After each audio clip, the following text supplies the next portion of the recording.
untuk menjelaskan Al-Quran juga. Silakan pertanyaan selanjutnya. Bukan, karena saya lagi cari dan saya mau baca bahasa Indonesianya gitu loh, biar saya paham. Karena istri saya mau Oke, calon oke. istri saya orang Islam. Ya, Jadi saya lagi silakan. belajar begitu. Kalau begitu Anda baca dulu, saya izinkan. Kamu silakan, Hale, mau bertanya apapun. Ada Ustadz Alif dan Mali yang akan jawab. Silakan. Hale, Hale. Oke, terima kasih. Saya hanya mau tanya, setahu saya ya, kalau salah nanti diluruskan. Katanya kan Al-Quran itu membenarkan kitab-kitab sebelum Al-Quran. Pertanyaan saya, kenapa justru Al-Quran itu merusak semua kitab-kitab sebelumnya? Contoh, pengajaran Musa, ya, bahwa roh adalah Allah. Islam apakah menerima itu? Tidak. Yang kedua, yang mau dikurbankan oleh Abraham adalah Ishak, tetapi tiba-tiba di Al-Quran yang mau dikorbankan adalah Ismail. Apakah ini menyempurnakan atau merusak? Silakan. Oke, cukup 2 poin aja. Mungkin saya bertanya, di mana Musa mengatakan roh adalah Allah?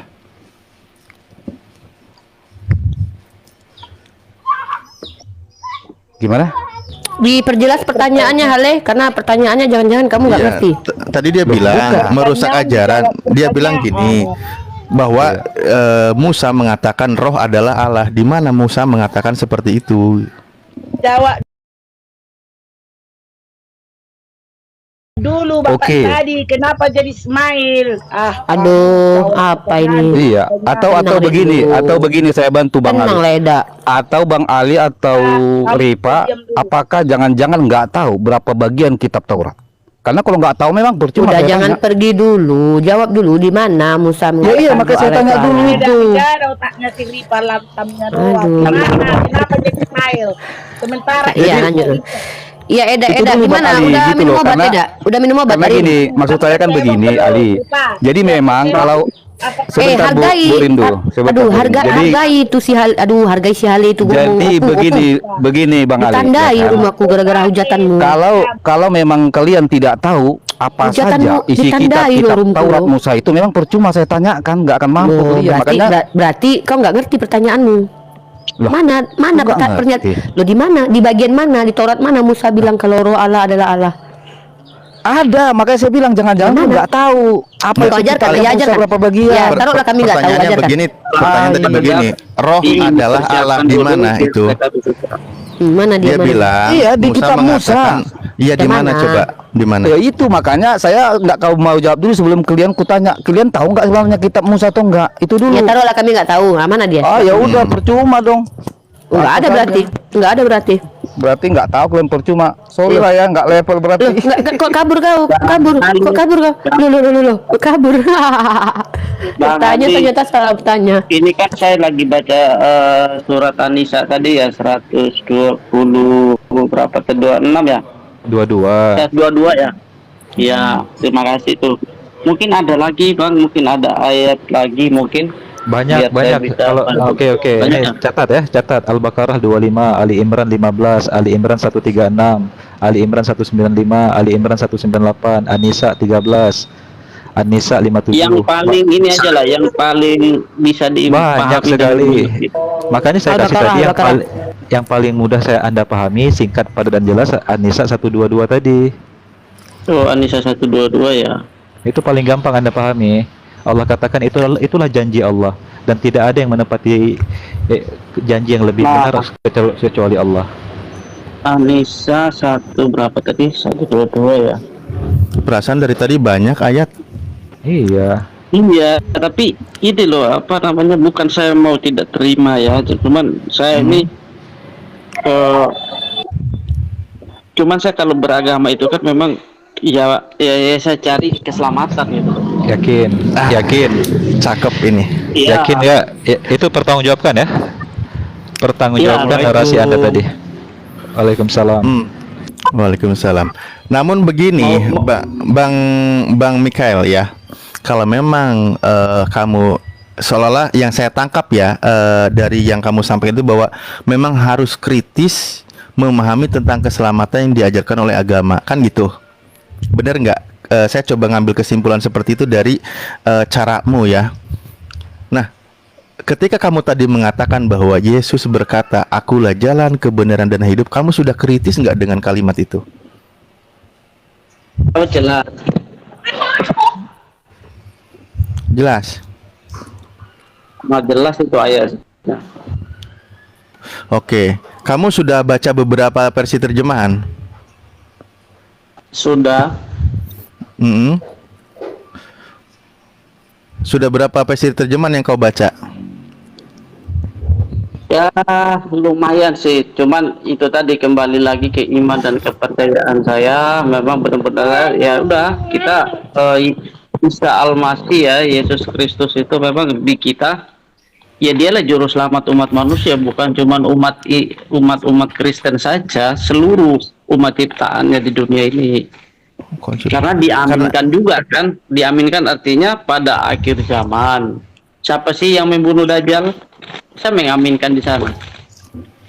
Di dalam Manusia. Islam bukankah? Gini, nanti, bentar. Ini kan pertanyaan Isa nih. Al-Masih itu yang akan menyelamatkan semua umat Bentar, Ustaz manusia Ali, yang membunuh biar Dajjal. judulnya nggak kabur, gini kan.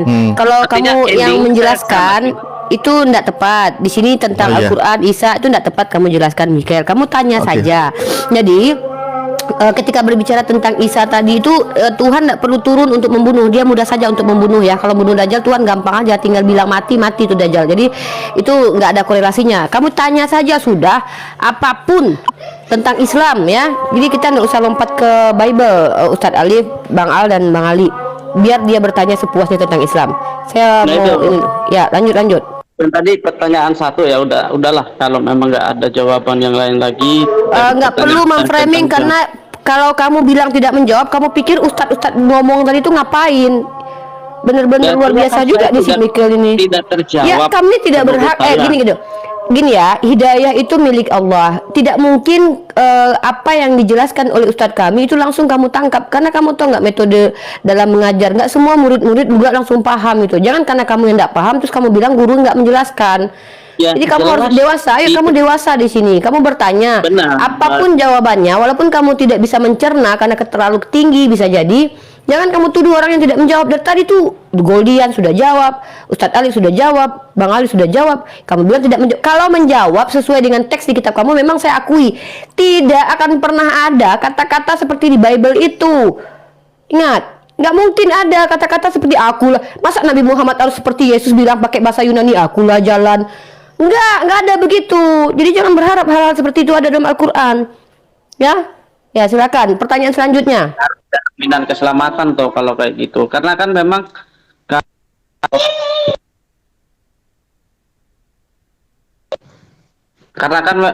di room-room yang lain juga kan kadang meminta untuk ya Kak, kan di umat Ya Allah, Islam ya Rahman, ya kita Karim. mengakui kan bahwa Read, Yesus itu Tuhan. Mikel. Dalam Islam itu yang menjamin keselamatan itu bukan manusia, tapi Allah. Dalilnya sudah dibawa sama Bang Ali tadi. Surah An-Nisa yang kau catat itu, surah Al-Baqarah lagi. Itu jaminan keselamatan dan mohon maaf kalau kau minta dalam Islam itu selamat tanpa harus melakukan banyak hal. Waalaikumsalam. Jadi salah kau. Dalam Islam itu enggak ada cerita langsung selamat auto imani surga, enggak ada kayak gitu. Ya, ini tunggu saya sapa dulu. Hirtayu muslim atau non muslim? Saya persilahkan teman-teman Kristen bertanya di room saya ini terhadap ketiga ustadz saya ini. Jadi Terus saya menyambung Mbak. bentar, Hirtayu, bentar dulu, bentar. Pertanyaan Hirtayu muslim. Assalamualaikum. Muslim Bu. Muslim. Oke, saya Assalamualaikum. turunkan dulu ya Bang Hirtayu ya, karena di sini Iya. room saya khusus untuk Kristen bertanya, ya. Enggak. Kalau mau adu congor, kalau mau ngeyel-ngeyelan, saya rasa itu bukan diskusi namanya, Bang Michael. Tapi kalau Anda mau maksudnya itu, itu, Bang. saya ladeni. Oke. Di mana tidak jelas Pertanyaan firman saya Allah tadi dalam kan 112 tadi. masalah keselamatan ya Iya. toh. Terus nanti Baik.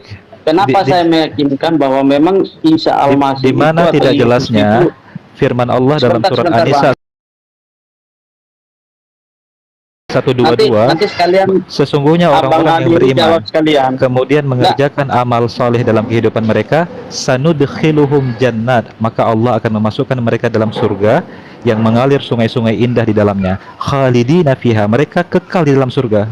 Bukankah ini adalah janji keselamatan abadan, selama-lamanya, wa'dallahi haqqa, sebagai janji Allah yang benar. Waman asdaqu minallahi qila, maka siapa yang lebih benar perkataannya selain Allah? Ini adalah janji keselamatan yang sangat jelas, lugas, tanpa kesamaran sama sekali, saudaraku. Ya, dan orang yang beriman dan mengerjakan amal kebajikan kelak akan kami masukkan. Berarti yang masukkan siapa ini? Kami masukkan ke dalam surga yang mengalir. Oke, pertanyaan kedua itu, Bawahnya siapakah surga. kami di situ? Oke, itu pertanyaan selanjutnya ya, Mikel. Silakan Mbak Nali, dilanjutkan. Siapa kami di situ? Baik, siapa kami di situ? Terjawab dalam ayat yang sama ketika Allah mengatakan wa'dallahi haqqa, inilah janji Allah yang benar. Maka kami di situ adalah sebuah narasi indah bahasa Arab mengganti kata ganti ana kepada nahnu disebut sebagai ismun ta'zim. Itu adalah kaidah keindahan bahasa Arab yang berarti bukan kami berjumlah jamak, tetapi dia tetap singular, tetap tunggal di sini maknanya. Itu hanya kaidah bahasa Arab. Semua orang yang memahami bahasa Arab tidak akan mengartikan kami di situ ada lebih dari satu orang, tetapi merujuk kepada subjek dia sebagai pembicara. Pembicaranya adalah Allah. Wa'dallahi haqqa.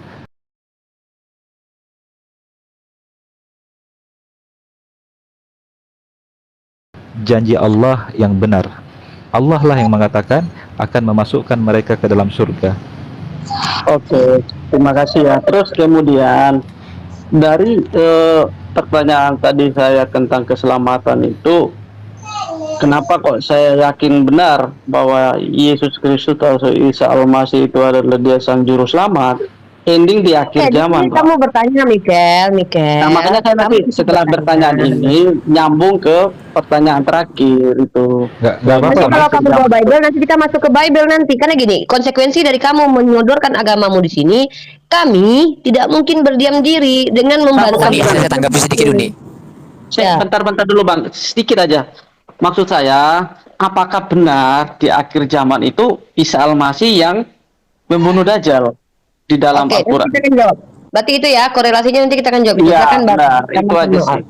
Iya. Silakan, Boleh Bang. saya tanggapi sedikit ya nih? Ya. Boleh, silakan. Mengenai jalan keselamatan itu, tadi Bang Rits itu nggak salah, bener.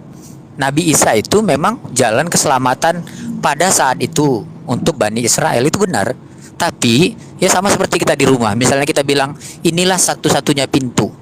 Ya di dalam rumah itu memang pintunya itu kan begitu yang kita tahu. Tapi di rumah yang lain gitu kan punya pintu sendiri juga. Nah begitu loh Bang. Jadi pada waktu yang lain ya Bani Israel itu punya juru selamat sendiri. Misalnya pada zaman Musa, Musa lah juru selamatnya. Pada zaman Abraham, Abraham juru selamatnya. Pada zaman Nuh, Nuh juru selamatnya. Jadi nabi-nabi itu memang juru selamat bagi kaumnya. Nah, yang membedakan dengan Rasulullah SAW, karena Rasulullah ini pamungkas, penutup semua para nabi, dan setelah beliau tidak ada lagi nabi yang lain, maka Rasulullah ini juru selamat akhir zaman. Nah, kaitannya dengan turunnya Isa nanti akhir zaman, Islam itu sangat memuliakan Nabi Isa. Di Kristen saja tidak dijelaskan Isa akan turun. Coba, ada nggak Isa turun di Vatikan? Hadisnya nggak ada. Apa penjelasan dari Bible kan nggak ada. Tapi Islam tuh detail. Nabi Isa nanti turun akhir zaman di Masjid Putih di Damaskus itu. Pada saat Imam Mahdi akan memimpin sholat, dia turun. Tapi dia turun bukan sebagai imam atau sebagai pemimpin. Dia itu menjadi makmum kepada Imam Mahdi. Ketika itu imamnya umat Islam. Ketika itu Imam Mahdi mempersilahkan Nabi Isa untuk memimpin sholat. Kemudian ditolak oleh Nabi Isa alaihissalam. Dia mengatakan, kamulah imamnya, pemimpin umat ini. Aku akan menjadi makmum di belakangmu. Jadi dia mundur ke belakang dan dia ikut sholat dan dia menjadi makmum. Nah ini ada pendapat ulama mengatakan bahwa ini ada kolerasinya adalah Bang, Nabi Isa itu pernah minta ini Bang, sebelum dilanjut saya bentar, minta Nabi ayat Isa biar itu pernah saya buka berdoa dibaca. untuk menjadi umat Nabi Muhammad. Iya, benar. Sambil saya nanti pelajari, artinya saya minta ayat Al-Qur'annya yang tadi Oke, Abang gimana? jelaskan itu, yang tadi masalah Isa Al-Masih tadi masalah sholat itu loh. Saya kasih ayatnya biar saya buka, saya baca ya. Oke, dalilnya mungkin. Nah, nanti saya Bang buka. Ini kebetulan saya ada buka Itu Al-Qur'an bukan. ya. Saya mau Oke, coba buka. penjelasannya itu Saya ada lagi di hadis. mobil nih, Ustadz Ali aja. Ya, Saya ya. lagi di mobil ya, nggak bisa buka Baik, baik, kitab. baik. Ustadz Ali ada tuh minta tolong bacakan. Oke. Baik, Mikel masih mengelaborasi pertanyaan yang tentang Nabi Isa yang turun di akhir zaman ya. Ya. Siapa yang menjawab, Ustadz Alif atau Banali? Boleh Ustadz Ali, boleh. Yang mana Benar, ini Li? sekarang arah pertanyaannya? Iya, kita ingin tahu nih arah pertanyaannya nanti kemana ini korelasi dengan keselamatan. Sebelum Banali dijawab, mungkin lagi ada sebelum customer. dijawab nanti Mbak Uni, saya tambahin sedikit ya. Jadi Nabi Isa itu turun nanti menjadi umat Nabi Muhammad. Dia jadi makmum. Satu hal ya, dia tidak maha segala-galanya nanti ketika dia turun. Itu terbukti Nah, itu setelah tadi, Nabi Bang, Isa itu makanya nanti itu saya minta ayatnya. Sebelum akhir zaman itu nanti ada Ya, nanti bentar Ya'juj Mikel, Ma'juj. bentar. Ya, ada Ya'juj Ya, Ma'juj benar, nanti Bang ya, Bang Al, yang si akan Mikel membantai, ini ya. lebih meminta datanya, referensinya dia minta. Nanti Oh, dalilnya ya, di hadis ada, silakan. Ya. Oke, mungkin Ustadz Alif jawab dulu. Mungkin Banali lagi ada customer mungkin. Oke, baik. Mengenai sebenarnya ya perintah sholat, bahkan kalau kita membahas tentang hadis dulu kan di situ ya, bagaimana Nabi Isa itu adalah memakmurkan zakat dan menghapus tentang masalah perpajakan dan seterusnya ya. Makanya menjadi negara apa dunia yang sangat makmur karena dia memakmurkan tentang zakat. Dan juga tadi dijelaskan tentang mengerjakan sholat, betul. Makanya kalau mengutip satu ayat Al-Quran dulu, ada ayat Al-Qurannya yang bisa dijelaskan korelasinya nanti dengan hadis. Karena saya tidak boleh membacakan hadisnya, paling saya cuma menarasikan aja, namun saya tidak bacakan kan gitu. Namun dalam ayat Al-Qurannya dijelaskan, ya nanti simpan. Oke. Nah, contoh kalau Anda cerdas ya. Bismillahirrahmanirrahim. Di surah Maryam ya, ayat 21 dikatakan, 31 sorry, aduh. Nah, di sini kalimatnya wa ja'alani mubarakan aina ma kuntu, dan menjadikan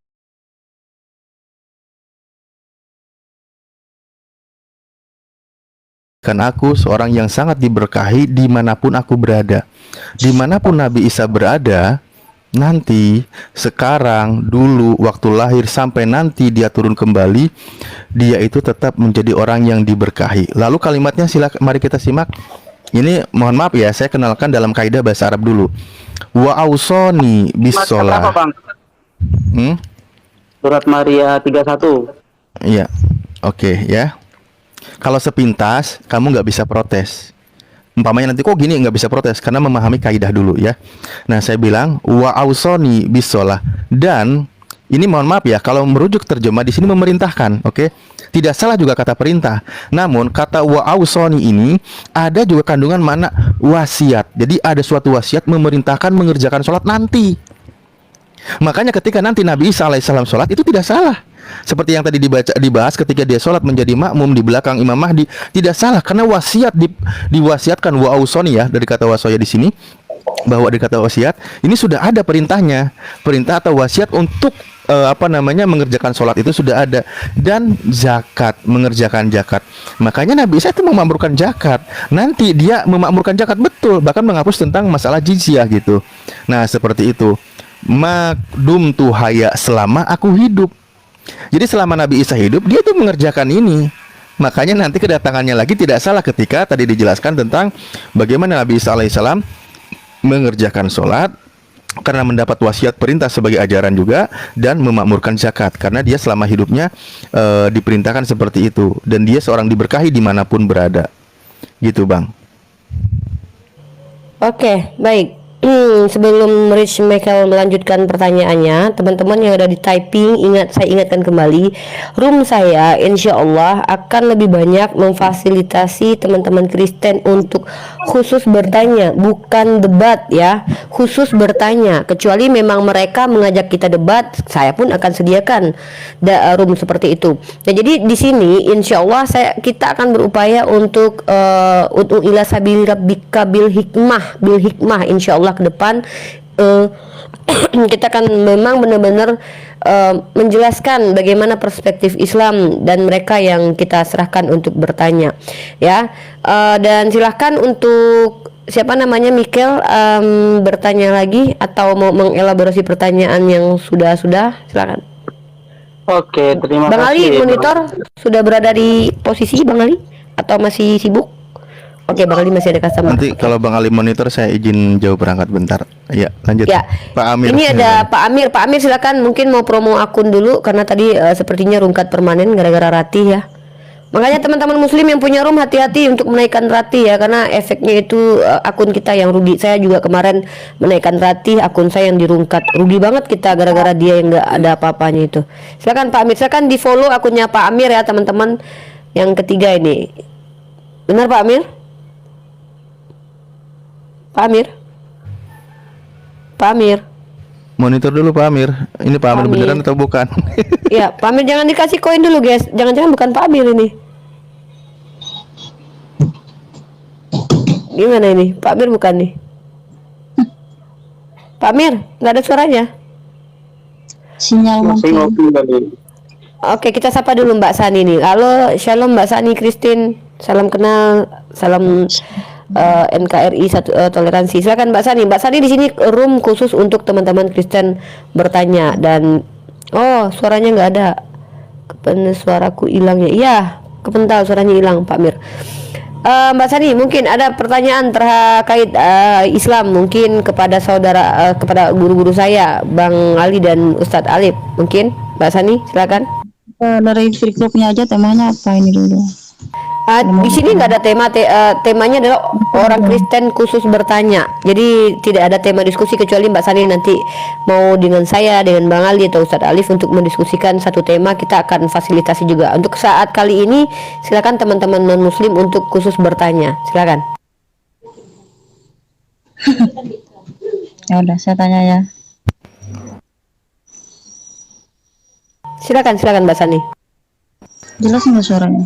Soalnya ini jaringan. Agak dikuatkan sedikit saja Mbak Sani. Halo? Jelas Ya nggak? silakan. Jelas. Oh ini, saya cuma satu aja pertanyaannya ini. Ini di surat apa? Al-Quran kalian itu kalau kami kan Maria, kalau Bunda Yesus, kalau di situ kan Maryam kayaknya ya, soalnya aku nyimak dari tadi. Iya, terus? Nah, itu Maryam itu dibagaikan kalau di Alkitab kan sebagai wanita yang suci, sebagai ibu dari Yesus. Benar. Kalau di Al-Quran itu dia sebagai apa? Kalau di Al-Quran Sayyidah Maryam sebagai apa? Pertanyaannya ya? Iya. Oke, menarik pertanyaan yang luar biasa. Ustaz Alif, bentar saya sapa dulu. Bang Ali, monitor Bang Ali. Oke, Bang Ali mungkin masih ada customer, nggak apa-apa. Ustaz Alif bisa Selesaikan dulu nih, lagi adzan. Maaf, lagi adzan sebentar. Oke, mungkin saya yang jawab kali ya. Baik. Gini Mbak Sani, Bang Rich Michael sabar dulu ya, nanti dilanjutkan pertanyaannya. Pertama, dalam Islam kami meyakini bahwa Sayyidah Maryam salah satu wanita soleh yang Allah jaga kesuciannya dan beliau tidak memiliki suami, bahkan beliau terjaga kesuciannya. Beliau bukan wanita yang memiliki pasangan, dan beliau bahkan selalu saja berada di mihrab, mihrab namanya istilahnya, boleh dikatakan tempat beliau itu mensucikan diri dan selalu berdoa kepada Allah. Kurang lebih seperti itu. Artinya beliau adalah wanita yang benar-benar mulia, ibu dari Nabi Isa alaihissalam. Mungkin kurang lebih begitu, Mbak. Kalau mungkin saya bawa bahkan salah satu surah di dalam Al-Quran itu adalah surah Maryam. Mungkin saya kasih data saja dulu ya, bentar ya. Dia memang menjadi wanita terbaik pada masanya. Wanita suci jelas. Silakan Mbak Sani. Ada lagi mungkin poinnya, nanti arahnya kemana biar kita tahu nanti pertanyaan ini bermuaranya di mana gitu. Mbak Sani, silakan dielaborasi lagi, diperdalam lagi pertanyaannya. Atau sesuai dengan ayat, contoh di 42 itu di Ali Imran tadi bahwa ketika malaikat ya kepada Maryam mengabarkan bahwa sesungguhnya Allah telah memilih kamu, menyucikan kamu, makanya menjadi seorang wanita yang suci. Innallaha astafaki wa tahhiraki wastafaki ala nisa'il alamin, menyucikan engkau dan menjadi wanita wanita terpilih lebih dari seluruh wanita di antara seluruh semesta ini pada masanya gitu. Jadi wanita terbaik, wanita tersuci, wanita pilihan pada masanya. Itu Bang. Mbak siapa nih? Mbak Sani Kristi. Ya, itu ada benar di bawah itu ada pertanyaan dari Mbak Sani, mengapa menjadi Islam itu benar pertanyaannya? Kok nggak ada? Saya Nggak ada ya. Jadi teman-teman, Pak Amir mungkin signalnya kurang bagus, jadi Pak Amir beberapa kali terpental di sini. Silakan mungkin mau diganti lagi sama Bang Rich Michael mungkin, Mbak Sani. Saya nggak berani naikin Pak Amir ini ya, takutnya ini bukan Pak Amir yang benar ya. Karena dari tadi tuh problem terus. Sorry Pak Amir. Nanti Pak Amir kalau memang itu Pak Amir tolong japri saya ya. Kalau memang itu akunnya Pak Amir, japri saya dulu, baru saya naikkan. Kalau nggak saya nggak naikkan. Ini saya tanggapi pertanyaan dari Mbak Sani atau saya lanjut dengan pertanyaan saya yang tadi? Silakan Anda lanjut pertanyaan Anda saja. Ya biar enak kita. Anda kan tadi temanya tentang keselamatan. Biar tidak melebar gitu. Biar Anda dapat poin dari apa yang. Oh iya Pak Amir ternyata. Oke. Ya silakan diperdalam pertanyaannya, Michael. Jadi terima kasih udah ada penjelasan tadi. Cuman tadi saya bilang ending dari keselamatan yang tadi saya bilang itu kan di akhir zaman. Yang saya minta kan belum dikasih ya, nah mungkin lagi sibuk beliau itu. Nanti saya tolong dikasihkan isi atau ayat Al-Qur'annya yang apakah memang benar pada akhirnya nanti Isa Al-Masih yang membunuh Dajjal, ataukah tadi ada pertanyaan dari Bang Ali itu, pernyataan Bang Ali tadi tentang Nabi Isa yang menjadi apa tadi ya, menjadi imam atau apa tadi pada saat sholat. Mohon dikasih penjelasannya. Saya minta ayat Al-Qur'annya yang mengatakan itu. Ya, bisa ditangkap Ustaz Alif. Bang Ali mungkin lagi sibuk. Poinnya ditangkap bahwa Nabi Isa alaihissalam ketika nanti datang kedua kali itu dalam salah satu informasi hadis turun di daerah Suriah, di Menara Baidoh, Menara Putih Damaskus Suriah. Dan ketika nanti dia sholat di sana, dia itu menjadi seorang makmum. Menjadi seorang makmum itu berarti bukan imam. Kalau imam itu kan di depan, kalau makmum mengikuti imam. Imamnya adalah siapa? Imam Mahdi dalam sebuah narasi hadis. Nah, kenapa dia menjadi makmum? Karena dia memang mengikuti syariat apa yang ada di ajaran Nabi Muhammad SAW gitu. Dan nanti kan beliau tugasnya adalah membunuh Dajjal. Jadi benar ya, di hadis itu dia yang membunuh Dajjal ya. Iya. Oke, makanya itu disitulah saya bisa menyimpulkannya bahwa memang dia juru selamat gitu loh. Cuman kan saya tidak memiliki ayat Al-Qur'an yang menyatakan itu, dan saya minta. Kalau hadis mungkin saya juga nggak tahu hadisnya siapa. Terus mungkin kalau ada nggak di dalam Al-Qur'an, Bang Ali? Nanti Michael, setelah kamu bertanya, izin saya mengajak kamu untuk membahas tentang juru selamat, tapi tidak bertanya ya. Kamu juga harus menjawab pemahaman kamu tentang juru selamat setelah kamu bertanya kepada Ustadz-Ustadz kita ya. Oke. Baik.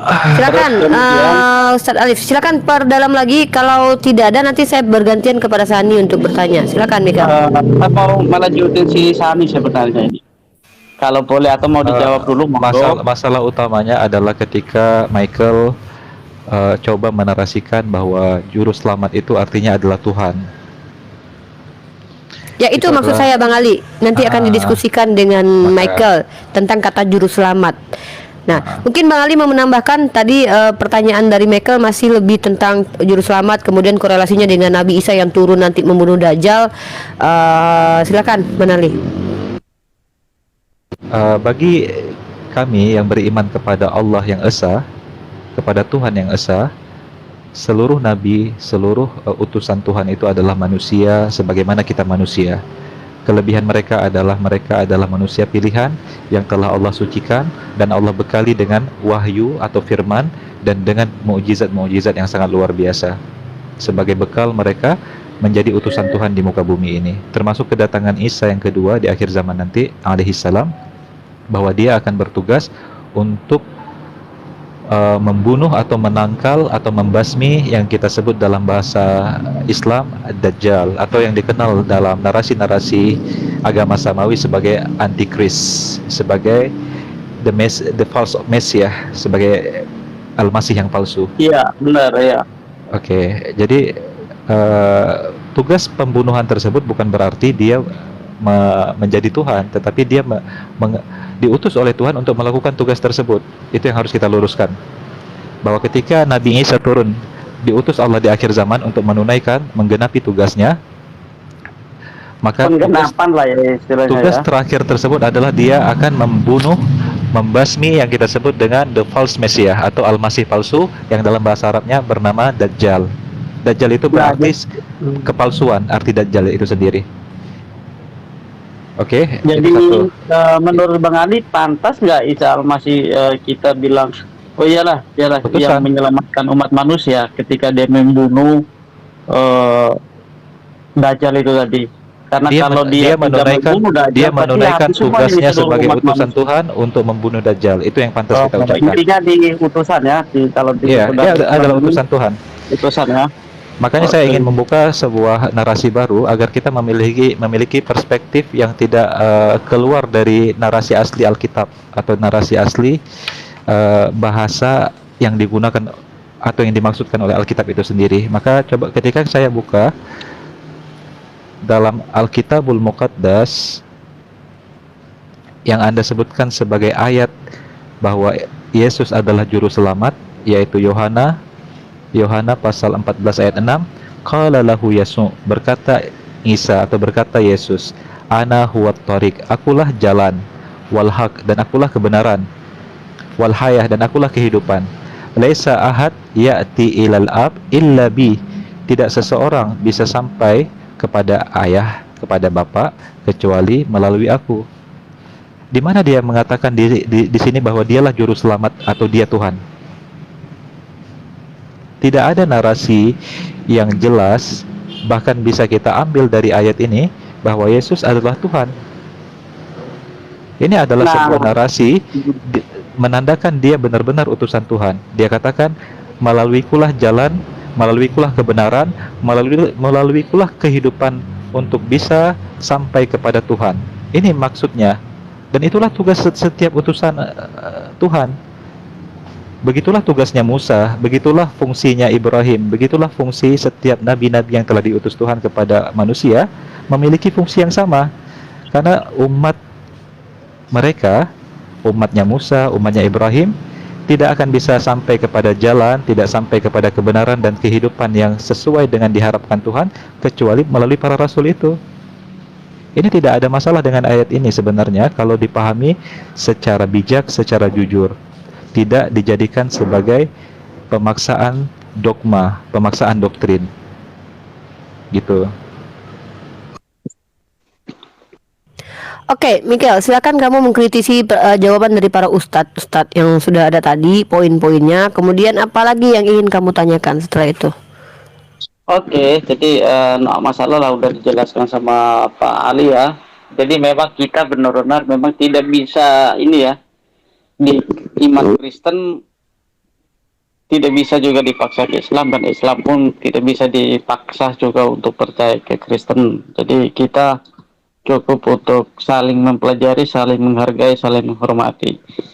Terus kemudian tadi pertanyaannya Sani itu tentang Maria, boleh ya?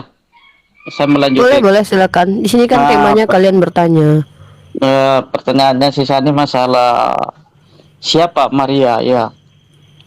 Kalau memang dia adalah sebelum ke Maria, boleh nggak ditanggapi bahwa fungsi Musa, fungsi Ibrahim juga sama sesuai dengan ayat tadi? Setuju nggak kira-kira?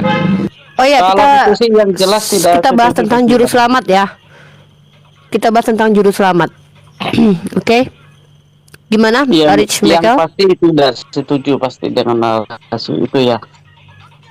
Oke, Karena nanti Bang kalau lagi kita semakin dalam berdebat nanti beda. Saya cuma mau bukan, bertanya ini saja. bukan perdebatan, lebih ke kita sharing bagaimana pemahaman Rich Michael sendiri tentang kata juru selamat itu nanti, kemudian kaitannya dengan bagaimana orang-orang terdahulu atau Yahudi memahami juga kata-kata itu berasal dari mana, dan itu harus dipahami juga, biar nanti Rich juga harus jujur mengakui bahwa juru selamat itu tidak hanya terpusat kepada Yesus pada akhirnya nanti. Kita bisa buktikan itu kok. Kalau di Jadi iman Kristen dia satu-satunya sang juru selamat, gak ada yang lain. ada, saya bisa buktikan bahwa bukan cuma Yesus juru selamat. Kalau kita baca dalam beberapa ayat dalam Perjanjian Lama, kata Mosia, terjemahan dari bahasa asli dari kata juru selamat atau penyelamat itu banyak dinisbatkan kepada orang-orang sebelum Yesus. Ya, itu kata juru selamat itu saya mau tanya dulu sama Rich, itu berasal dari kata apa dalam kitab suci Anda?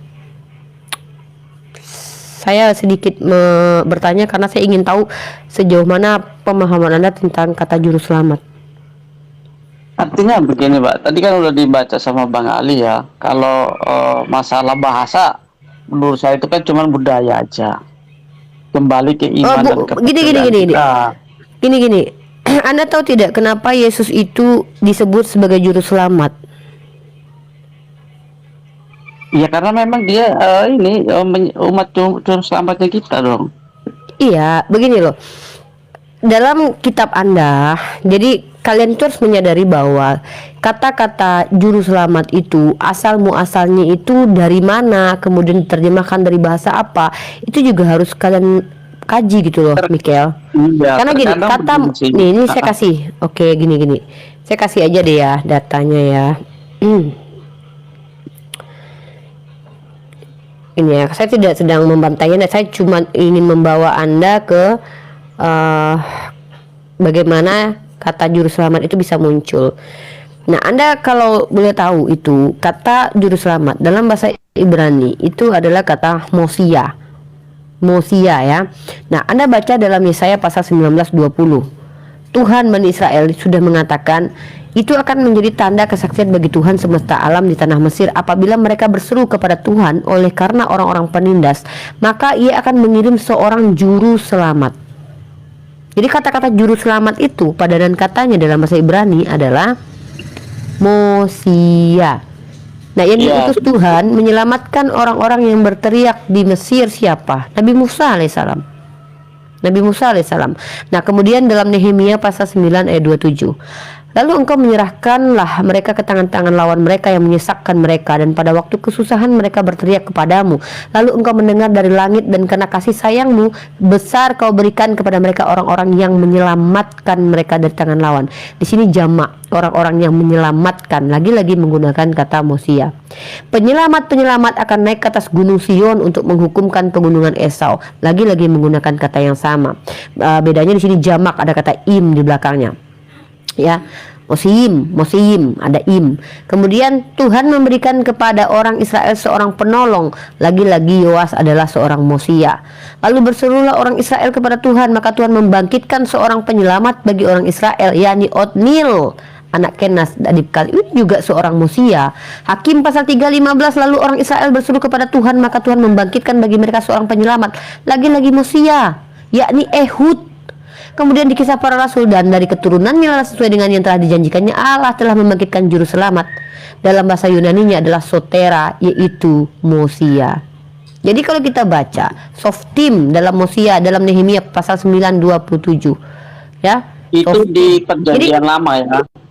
Iya, jadi begini, dalam Perjanjian Lama artinya yang disebut dengan penyelamat, juru selamat itu sudah banyak. Sementara benar, gini, itu Tuhan ya. ketika Tuhan berkata, akulah yang menjadi juru selamatmu, satu-satunya juru selamatmu, Tuhan berkata seperti itu. Tapi ketika Tuhan menyelamatkan orang lain, dia mengutus juru selamat itu. Dengan begitulah Tuhan mengutus. Nah, analoginya seperti ini. Ketika Tuhan mau memberikan rezeki kepada hambanya, Tuhan tidak jadi suami. Contoh, ini enggak saya bawa ke kamu, tapi kamu silakan bantah. Ini saya bawa pandangan saya sebagai seorang muslimah ke kamu loh. Karena kamu di sini butuh jawaban, kami menjawab di sini. Bentar. Jadi ketika saya menjelaskan bahwa Tuhan itu penyelamat, iya, pemberi rezeki, iya. Ketika Tuhan beri rezeki, apakah saya butuh rezeki? Apakah Tuhan menjadi suami saya? Enggak. Begitu juga dengan menyelamat, Tuhan tidak langsung turun menyelamatkan orang yang ingin diselamatkan, tapi dia mengutus penyelamat. Makanya dia Mbak Sani bilang Tuhan itu mengutus Yesus sebagai penyelamat kalian. Ya, kami sepakat itu. Kami sepakat bahwa Tuhan mengutus Yesus menjadi penyelamat Bani Israel. Tidak ada kami umat Islam membantahi hal itu. Bahkan kami membenarkan itu. Nah, masalahnya adalah ketika penyelamat ini atau juru selamat yang diutus oleh Tuhan ini kalian angkat menjadi Tuhan. Itu problem kita, permasalahan kita, perdebatan kita pada akhirnya. Dan kita tidak sedang membahas itu. Kamu bertanya, kami membawa pola pandang paradigma Islam kami bawa kepada kamu. Bahwa dalam Islam itu ketika Tuhan menyelamatkan, Tuhan tidak turun langsung dengan tangannya sendiri menyelamatkan, tapi dia punya power atau kuasa untuk mengutus, untuk menyelamatkan dengan caranya seperti mengutus malaikat. Contoh, ketika Ismail menangis di padang gurun, dia mengutus malaikat. Bukan dia yang turun bertemu dengan Ismail, dengan ibundanya Ismail. Jadi itu adalah sebuah sebuah esensi dari Tuhan itu sendiri, bahwa Tuhan itu menyelamatkan dengan cara apa? Dengan cara mengutus penyelamat. Nah itu. Nah sekarang saya balik ke kamu. Silahkan kamu bertanya sepuas-puasnya terkait tentang Islam. Mumpung masih ada Ustadz Alif dan Bang Anali mungkin lagi sibuk, beliau terpental. Kita tunggu ketika beliau sudah tidak sibuk. Saya boleh menanggapi sedikit dari pernyataan host tadi ya, boleh? Silakan. Jadi itu yang dibacakan sama host tadi itu kan isi perjanjian lama. Yes. Sebelum ada penggenapan hukum Taurat, ya kan? Jadi kenapa tadi saya jawab setuju? Saya banyak sekali juru selamat dulu sebelum ada penggenapan hukum Taurat, ya kan? Jadi nggak salah yang dibacakan host tadi, banyak sekali juru selamat. Ketika itulah Tuhan murka, Allah itu murka, makanya dia itu ya. Seperti saya pakai bahasa tadi, mengutus Yesus itu tadi menjelma jadi seorang manusia. Nanti terlalu dalam lagi kita pembahasannya. Jadi kami di sini tidak gini. Kita tidak membahas bagaimana paradigma Kristen di sini. Cuman kalau kita sebagai seorang pelajar loh, ketika menemukan sebuah kata, kita harus kembalikan ke teks aslinya, saudaraku. Makanya saya ajak Anda untuk membahas kata Mosia yang artinya adalah juru selamat. Nah, dan apa yang saya bacakan tadi itu tidak bisa kamu bantah. Itu ada dalilnya. Benar, saya tidak membantah. Nah, itu dia. Jadi saya setuju, saya sepakat banyak sekali dulu ya sebelum ada penggenapan. Makanya perbedaan kita ini yang menjadi kita sampai sekarang mencari tahu mana yang benar, mana yang salah. Jadi di Kristen dia sudah mengakui bahwa sudah datang. Yahudi, terus kemudian Islam, mungkin agama yang lain masih dalam penantian. Saya bisa dikatakan dalam proses penantian. Jadi saya kembalikan rule kita ya, Rich ya. Tadi kenapa saya minta izin kepada kamu membahas tentang kata Mosia? Silakan saya izinkan kamu bertanya banyak di sini dengan catatan kamu dengarkan juga jawaban dari kita gitu loh. Benar. Ya. Nah, ketika Ustadz saya sudah menjawab dari Al-Quran, dari hadis terkait apa yang kamu tanyakan, tapi kamu ngotot kamu stagnan di kata juru selamat. Maka saya meminta izin kepada kamu untuk membahas asal muasal kata juru selamat ini. Makanya saya bacakan beberapa ayat bahwa bukan Yesus satu-satunya juru selamat dalam kitab kamu gitu loh. Walaupun nanti kamu lompat ke doktrin bahwa Yesus lah satu-satunya kan gitu. Tapi kalau saya buktikan kata secara literasi, secara heuristik saya tunjukkan data-datanya bahwa bukan cuma Yesus juru selamat gitu loh. Nah itu poin. Kamu sudah sepakat. Baik. Kamu lanjut pertanyaan selanjutnya. Jadi kalau mau bahas nanti kita diskusi, kita debat jadinya nanti. Benar. Enggak. Sedikit aja. Saya nggak mau debat ya. Jadi Pak Amir, bentar. Pak Amir izin untuk menurunkan Pak Amir ya, Pak Amir. Nanti saya coba naikkan Pak Amir lagi ya. Ini ada beberapa orang yang ingin naik ke atas.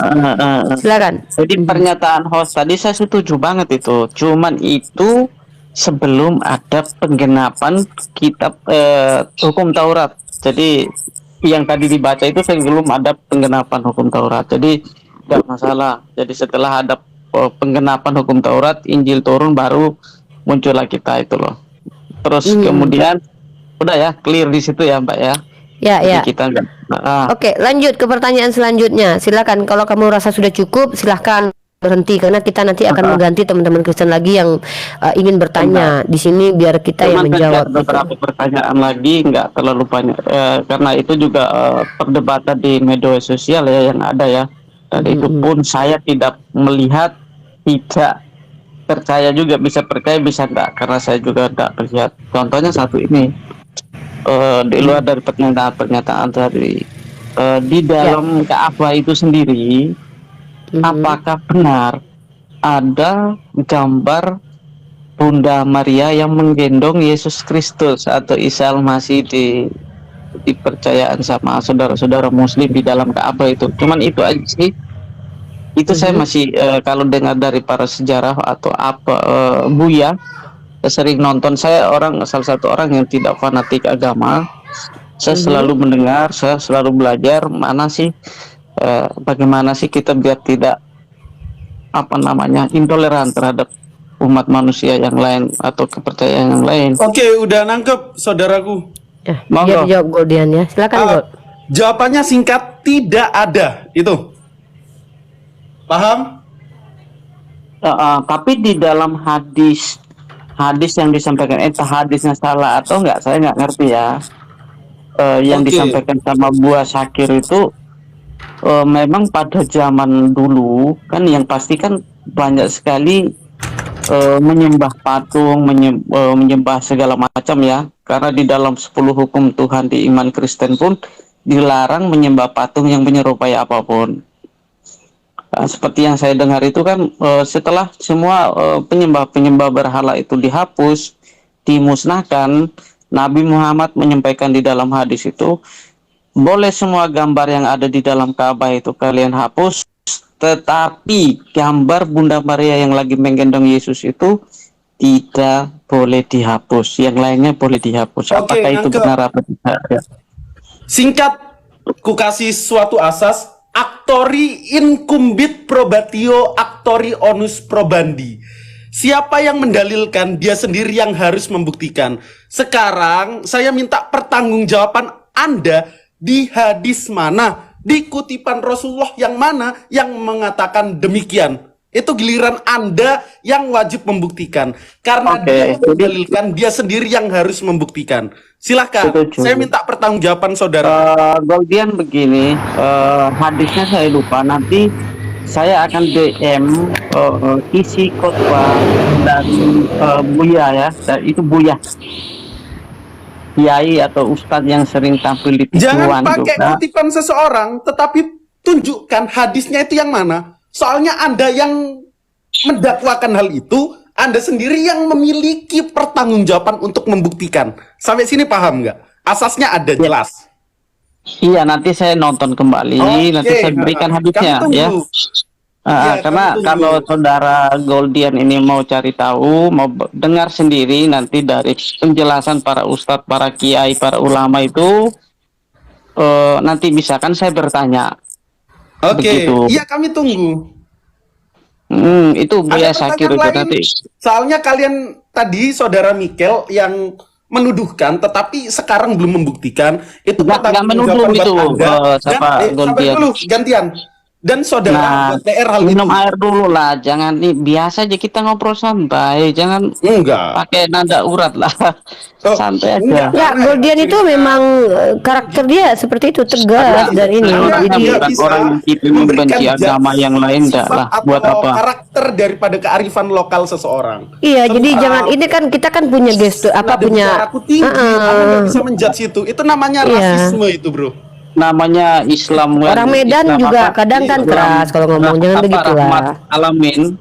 Jadi tidak ada kaitannya dengan cara seseorang berbicara, Rich. Karena kalau kita bicara tentang Mikael, ini ku kasih sedikit contoh. Sedikit contoh. Sabar dulu, saudara. Emang gimana rasa ketidaksopanan Goldian, gimana coba di situ? Gini. cara bicara seseorang, intonasi seseorang, keras lembutnya seseorang itu berdasarkan kearifan lokal daerah. Contoh, aku kasih contoh orang Papua, teman-teman kita dari timur kalau ngomong itu kadang terasa cepat dan agak gimana gitu. Itu kita Beda tidak narasinya. memiliki. Ya sabar dulu, saudara nggak punya etika kalau saudara memotong. Nah, iya kan? Pak Arjuna saya turunkan ya, Pak Ari ya. Ini saudara Saya nggak punya mengutamakan etika kalau teman-teman memotong Kristen ya. seperti itu. Goldenet kelihatannya fanatik banget, benci banget sama umat Kristen ini. Waduh, menjustifikasi nih Mikel nih. Gini. Saudara, tolong diem agar saudara dicap memiliki etika. Ketika ada orang berbicara, tolong diem. Saudara bicara, kami di sini diem. Ya itu tadi, Anda mengatakan, Mas Golden itu jangan Loh, ya. emosi, nyantai aja gitu loh, nyantai, santai. Loh, gimana gini sih, loh. santai. Dia nggak ada emosi karena saya kenal dia loh. Saya kenal Goldian, memang cara bicaranya seperti itu, Mikel. Gini loh, teman-teman, Lanjut, si Michael lanjut. ini menjudge gimana cara daerah saya berbicara. Saya Medan, Gimana, cara Bang? bicaranya seperti itu. Anda menjudge ribuan teman-teman yang berasal daripada Medan yang cara bicaranya seperti itu. Bukan hanya saya. Oh, Anda Bahkan Menko Investasi dan Kemaritiman Pak Binsar Luhut Panjaitan, cara bicaranya itu keras dan tegas. Anda mau enggak menjudge dia seperti Anda marah-marah? ngomong. Tidak, itu kearifan lokal daripada daerah yang dia bawa. Itu contohnya. Contoh orang Sunda kalau bicara itu dengan nada lembut. Karena kearifan lokal daripada Sunda itu lembut. Oke, lanjut Dan yang Anda tadi, nggak jangan boleh melebar ngejudge. ke Itu namanya sana-sana. rasisme, bro. Paham nggak? Kan Lanjut, tadi Anda lanjut. yang bawa ini Mikel, Gilian dijelasin, Anda bilang jangan lebar kemana-mana. Ini nggak fairnya Iya. Anda. Lanjut. Bawaannya Lanjut. silakan Jadi kasih gimana pertanyaan. Itu kamu jawab dulu itu. Saya juga bisa keras seperti Anda. Coba jawab dulu. Bisa nggak Anda jawab dengan jelas itu? Gini, ku kasih suatu asas di dalam hukum, actori incumbit probatio, actori onus probandi. Siapa yang mendalilkan, dia harus membuktikan. Tadi saya menjawab bahwa apakah Goldian di dalam Ka'bah itu ada patung Bunda Maria yang katanya Rasulullah itu nyuruh umatnya nggak boleh menghapus. Saya katakan tidak. Tetapi Anda tidak terima jawaban saya dan Anda menarasikan bahwa itu ada. Sekarang saya minta, mana pertanggungjawaban dari Anda? Mana datanya? Nanti saya kirim ke Anda bahwa kiai Anda yang ngomong sendiri, bukan saya yang ngomong. Dengar saya kau tunggu. itu. Mana pertanggungjawaban dari Anda? Nanti saya kirim ke kau diam. Nah, kan ini nih Mikel ya. Tadi Anda Oke, mengkoreksi cara jangan- bicara jangan- Goldian, jangan- tapi jangan. Anda sendiri seperti Jangan- itu. jangan ada Denny, Ya, kalau dia enggak di sini, di sini saya sebagai yang punya room juga ingin menunjukkan bahwa bagaimana Oh, dari inilah tadi Mikel. saya dengar banget Tadi tuh, ketika si Bang Goldian Agus berbicara ngobrol menjawab, enak, terus dia menjustif siapa itu? Goldian. Sekarang dia sendiri begitu. enggak, dari tadi kita ngomongnya bagus nih ketika roh setan Yang masuk ke-trigger ini, Anda malah jadi ke-trigger kacau dengan kita pertanyaan Goldian, pertanyaan Goldian meminta pertanggungjawaban Anda gitu loh. terhadap umat Kristen. Tadi Loh, Bang Ali kok itu fanatik bagus terhadap tadi dia Kristen? ngobrol. Bro, Sama Bang tunjukkan Ali itu letak bagus dia kefanatikan ngobrolnya, saya. enggak seperti kau. Iya, Tahu, tunjukkan itu letak dulu. kefanatikan saya. Begini. Gini. Oh, nih sedikit ya, tolong jangan dipotong. Kau Ini tidak Bro mencerminkan Mikail, Islam ini yang nggak pernah benar, disekolahin begitu sama kau mau orang tuanya. menginjil. Kenapa saya bisa menyimpulkan seperti itu? Cara Bro Mikel memberikan narasi, cara Bro Mikel menanggapi apa yang saya katakan dengan akademis berdasarkan asas-asas Ya, karena yang kamu tadi bangun sudah narasimu saya dengan sebutkan. penuh Itu emosi, sama sekali kau. tidak relevan. Saya berbicara dengan kearifan lokal daerah saya, yakni Medan. Diberikan judge, dihakimi, seolah-olah apa yang saya katakan, karakter saya itu keras dan kepanasan atau fanatik.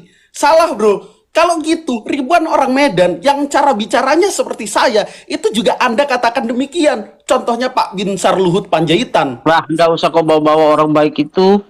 Loh, ya cara bicaranya seperti saya. Oh, nggak Saya ada akui. jauh langit dan bumi cara kau bicara sama dia, jangan kau bawa-bawa. Ini Hebat yang kamu bawa dia dalam Oke, sudah ya. Saya lebih room saya. Silakan kalian non-muslim bertanya ya. Enggak, Dari gini, tadi silakan, sama Bang silakan. Ali ini ketika kau Ini masuk jangan kau dulu. bawa. Saya di sini minta ketika dia menuduh bahwa Rasulullah mengatakan demikian, kita Nggak berhak menuduh meminta kau, Go. pertanggungjawaban. Aduh. Mana? Itu tidak menuduh, saya bertanya berdasarkan para kiai itu tadi Iya, yang bicara. mana yang bilang? Mana? Tunjukkan. Nanti saya kirim ke kau. Makanya Oke, tadi kalau berarti si buat Bang Ali yang PR, jawab, kita skip Bang dulu Ali ke yang situ. jawab itu enak sekali, sopan Bang santun izin orangnya. bertanya. Itu Ya yang berarti menjadi buat ciri Boleh. khas PR orang itu Islam. kita simpan Kau dulu ke ngomong kayak situ. tai dari Karena tadi Saya itu. turunkan dua-duanya dulu ya. Saya sudah mulai kalian nanti kasar nggak, bro, ya. sampai sini. Oke ya. Oh, selamat. Ya. Bisa Bang Ali diam aja yang dua-duanya? respon jawaban saya. Saya nggak Ya, bisa bisa nerima diam, jawaban dari bisa Brody. diam, Udah bisa saya diam. jawab tidak. Semua Islam Tani saya sepakat turunkan dulu ya. bahwa Enggak. dan sekarang Si Islam Alif wajib aja. Izin minta bertanya. pertanggungjawaban daripada saudara untuk Nah, damai. Jadi begini ya teman-teman, hari ini room saya judulnya non muslim bertanya. Jadi ketika kalian dua-duanya keras, saya akan turunkan dua-duanya. Jadi tolong ya, saya tidak mau room saya diungkat sama TikTok. Capek bikin room, bikin apa namanya, bikin room itu capek, di subscribe, di follow lagi. Aduh capek ya. Jadi silakan kalian menjawab. Silakan kalian bertanya saja ya teman-teman non muslim. gini, aku sedikit menanggapi si Mikael ini. Oke. Jadi gini teman-teman, Mikael tadi bertanya, dia dengan narasi di dalam Ka'bah katanya Rasulullah yang dia kutip dari ceramah Buya Sakur atau kiai-kiai yang lainnya, Rasulullah berkata bahwa di dalam Ka'bah itu ada patung Bunda Maria yang mana umat muslim itu tidak boleh mengambilnya atau tidak boleh membuangnya daripada Ka'bah. Jawaban umat muslim di sini sepakat bahwa itu hoax, bahwa tidak ada. Tetapi si Mikael itu tidak menerima jawaban saya dan malah mengotot. Di dalam proses pertanggungjawabannya, yang mana ada asas namanya actori incumbit probatio, actori onus probandi, siapa yang mendalilkan, dia sendiri yang wajib membuktikan. Kita sebagai umat muslim minta pertanggungjawaban pembuktian yang dibawa oleh si Mikael. Tapi karena Mikael tidak pernah sekolah dan tidak pernah sekolahkan oleh orang tuanya, dia Jangan gitu. bahkan Jangan bilang dia nggak pernah menjudge sekolah, kearifan jangan. lokal yang Salah saya bawa. salah lagi mas jangan bawa bawa orang tua, nggak boleh. Nggak Ya, ada. kesimpulannya seperti itu, saudariku. Salah lagi, salah. Ya. Oke. Kita nanti saya naikkan. Nah, sabar dulu Rich. Christine bisa bertanya mungkin. Jenaik. Ya, bentar saya ngatur ya. Jadi gini, Rich kamu standby dulu di bawah. Saya tadi Pak Ustadz Ahmad Al-Sudi mau bicara, silakan. Apa yang mau disampaikan, Pak Ustadz? Ya, bismillahirrahmanirrahim. Assalamualaikum semuanya, Ustadz Alif, Uni, dan teman-teman. Menanggapi tentang hal tadi yang pertanyaan daripada Rich ya, itu tentang masalah gambar yang Nabi Isa dengan Bunda Maria atau Siti Maryam, itu mengutip dari hadis Musafi, yang mana mengenai hadis tersebut bahasanya seperti ini: umhu, kata Nabi SAW, umhu suratan fil bait. Ternyata setelah ditelisik, setelah ditelusuri, hadis ini ternyata hadis tidak mutabaroh. Kenapa demikian? Karena sanadnya terputus, karena sanadnya tidak nyambung. Maka yang ketika tadi menyampaikan yang dijadikan pedoman oleh saudara kita itu adalah ceramah Buya Sakur, sebenarnya ada beberapa klarifikasi ya daripada Buya Sakur pada waktu itu. Karena ketika beliau menyampaikan hal demikian itu oleh para ulama di antaranya dulu yang mengklarifikasi itu adalah para ulama dari Jawa Timur.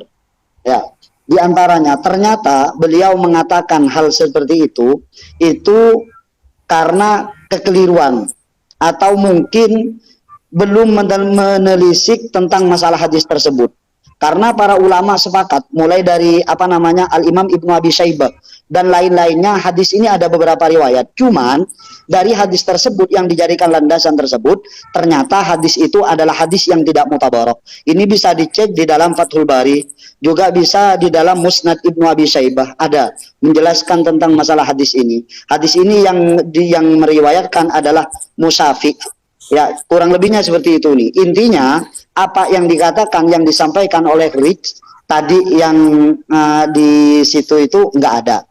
Dan masalah foto itu, ya, yang sebenarnya kata Nabi itu adalah hapuslah foto-foto yang ada di rumahmu. Nah, ternyata Al-Imam Ibnu Katsir ya menjelaskan tentang hal ini. Yang dimaksud masalah foto-foto yang ada di rumah itu tidak boleh menaruh foto-foto yang istilahnya apa namanya mengundang atau melarang masuknya malaikat itu ke dalam rumah tersebut. Seperti itu nih, wallahu alam. Baik, terima kasih Ustadz Ahmad Al-Sudi. Nanti apakah Rich masih ada di antrian ya? Oke, masih ada. Baik. Di sini sudah ada Fu Manchu. Silakan, ada yang ingin dipertanyakan. Mbak Sani, boleh saya rolling dulu dengan Rich. Nanti Mbak Sani standby dulu di bawah, saya naikkan untuk bertanya lanjutan. Karena memang sesi room saya pada kali ini adalah non muslim bertanya. Boleh izin Mbak Sani ya, saya naikkan Rich dulu. Ya, udah gitu anak izin pamit dulu. Gak apa-apa, antum jawab di sini kalau ada teman non muslim bertanya Pak Ustadz. Non muslim bertanya itu saja, bukan forum debat, begitu ya. Saya percaya Ya, silakan. Ibu Umi bagus, jujur gitu ya. Pertanyaan saya, Ibu Umi, saya masuk karena Isa Al-Masih dengan Yesus adalah oknum yang sama gitu, makanya saya masuk.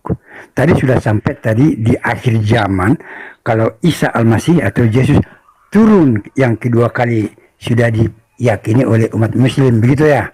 Pertanyaan saya satu saja, itu peristiwa waktu Isa Al-Masih atau Yesus itu 2000 tahun yang lewat dan akan datang lagi diyakini di akhir zaman. Berarti 2000 tahun yang lewat ditambah sekarang sampai akhir zaman ini, usianya kira-kira sudah berapa? Apakah dia manusia gitu maksud saya. Itu saja Bu. Monggo Ibu. Oke, mungkin saya aja yang jawab ya.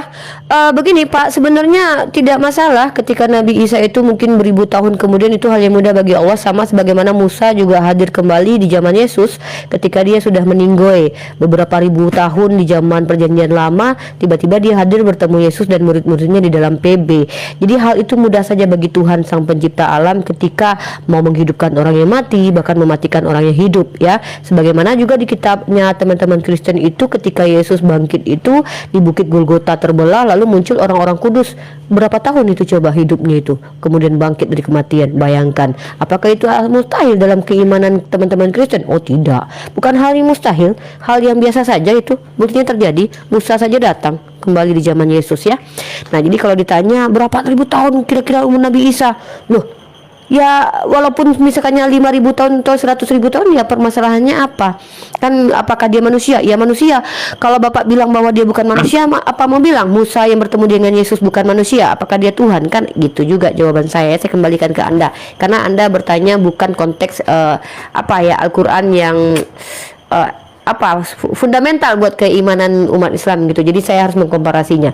Silakan mungkin Rich menyambung pertanyaan tadi kepada Ustadz Alif Goldian dan juga Ustadz Ahmad Al-Sudi. Silakan. Oke.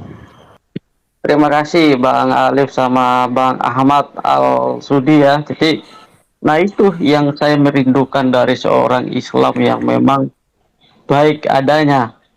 Jadi sorry Bang Goldian ini Ayo, nggak usah ke pribadi, tidak usah ke pribadi Mika, langsung saja Mika. Tadi tuh sampai dia katain saya nggak sekolah, saya nggak tinggi-tinggi kok sekolahnya. Ya mungkin Ya, kalau kita mau berdebat yang lain bisa saja Goldian, tapi janganlah mengucapkan kata-katamu kayak gitu, menandakan Anda sendiri yang tidak punya etika ya. Itu aja sih dari saya.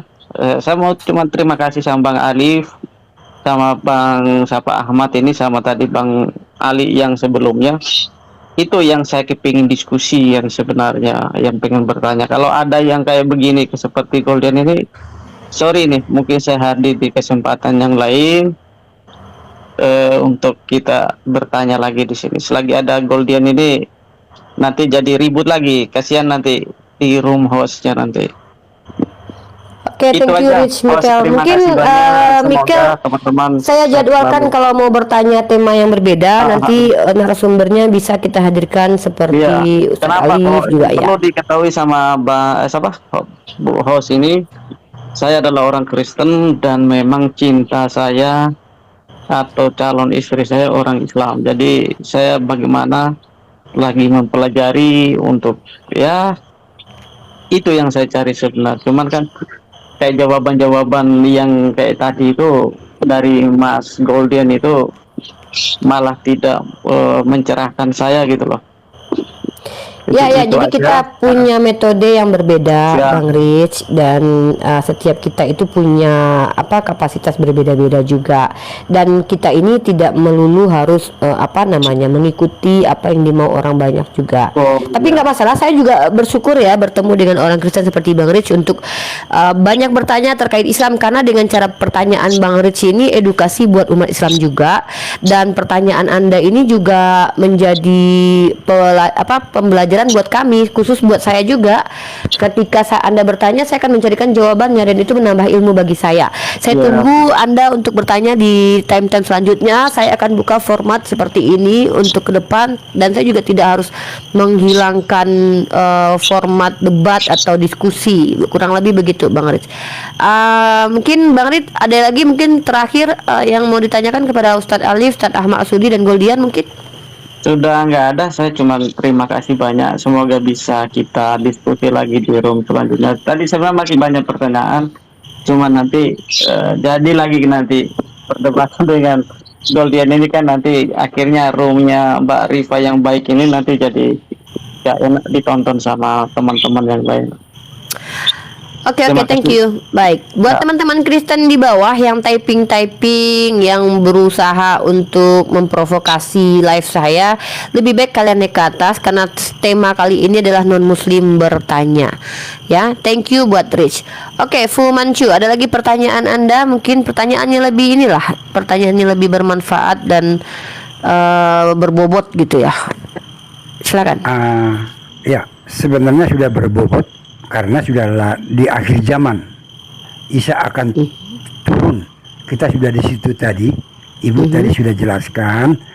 Udah berapa ribuan tahun yang lewat Isa, kejadiannya berapa usianya sekarang? Ibu sudah jawab tadi. Oke, pertanyaan berikutnya, saya nggak menyangkal. Kita kan bukan debat ya. Enggak, kalian pertanyaan bertanya, berikutnya, kami menjawab. ya betul, ya benar. Mau kami terima atau tidak itu masalah lain, kan gitu ya. Nah, itu yang disebut Dajjal atau disebut Antikris, itu siapa ya? Mohon pencerahannya. Ustadz Alif monitor. Pak Ustadz Ahmad Al-Sudi monitor siapa? Aku masih noise tapi nyimak dulu lah 2-3 menit lagi. Oke, Pak Ustadz Gimana? Goldian, ada yang mau menjawab tentang siapa Dajjal?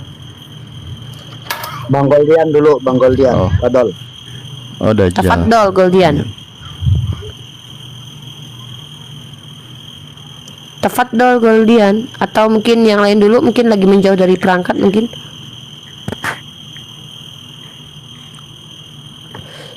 Silakan. Ustadz Alif dulu deh kayaknya. Ntar, aku sambil noise ya, tapi nggak Ya, nggak apa-apa apa-apa. kali ya. Ntar, ketika kita menyampaikan, mengabarkan tentang Dajjal, saya tidak akan keluar dari apa yang dikabarkan oleh Nabi kami ya, Nabi Muhammad SAW, siapa itu Dajjal dan lain sebagainya. Memang diantaranya, nah, diam dulu nak. Lucu. Ntar. Oke, nggak, mamanya lagi sholat gantian. Oke, kalau Ustadz Ahmad udah ready, bilang aja daripada aku nggak enak ini. Nah, jangan ikut. Ya mungkin teman-teman bisa merujuk. Yang lain dulu aja. Pak Yang lain Ustadz dulu atau aja. Goldian Enak. bisa merujuk dulu kepada riwayat hadis atau Al-Quran, karena memang tidak bisa kita langsung menjawab begitu saja, apalagi tidak menggunakan dasar seperti Al-Quran dan hadis mungkin. Ya, mungkin kita sapa dulu si Hotang. Nanti ya, Fu Manchu, sabar dulu. Si Hotang, ada yang mau ditanyakan? Ada kak, aku mau bertanya dulu bang. Apa pertanyaannya si Hotang? Mau nanya Isa kalian kak. Gini ya Pak. Isa kalian itu tahu dia diangkat Dari mana kak? Oh, Diangkat ke surga. di mana diangkat ke surga? Isa kalian kan diangkat ke surga. Siapa yang bilang?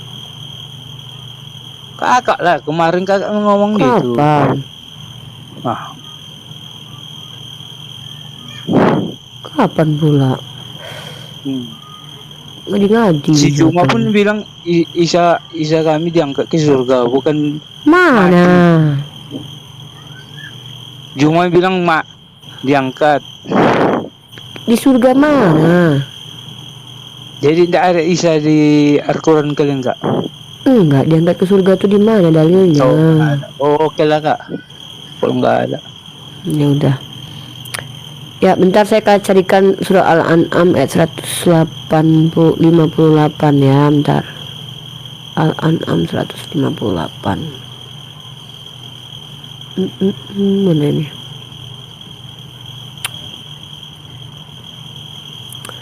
Al-An'am 158.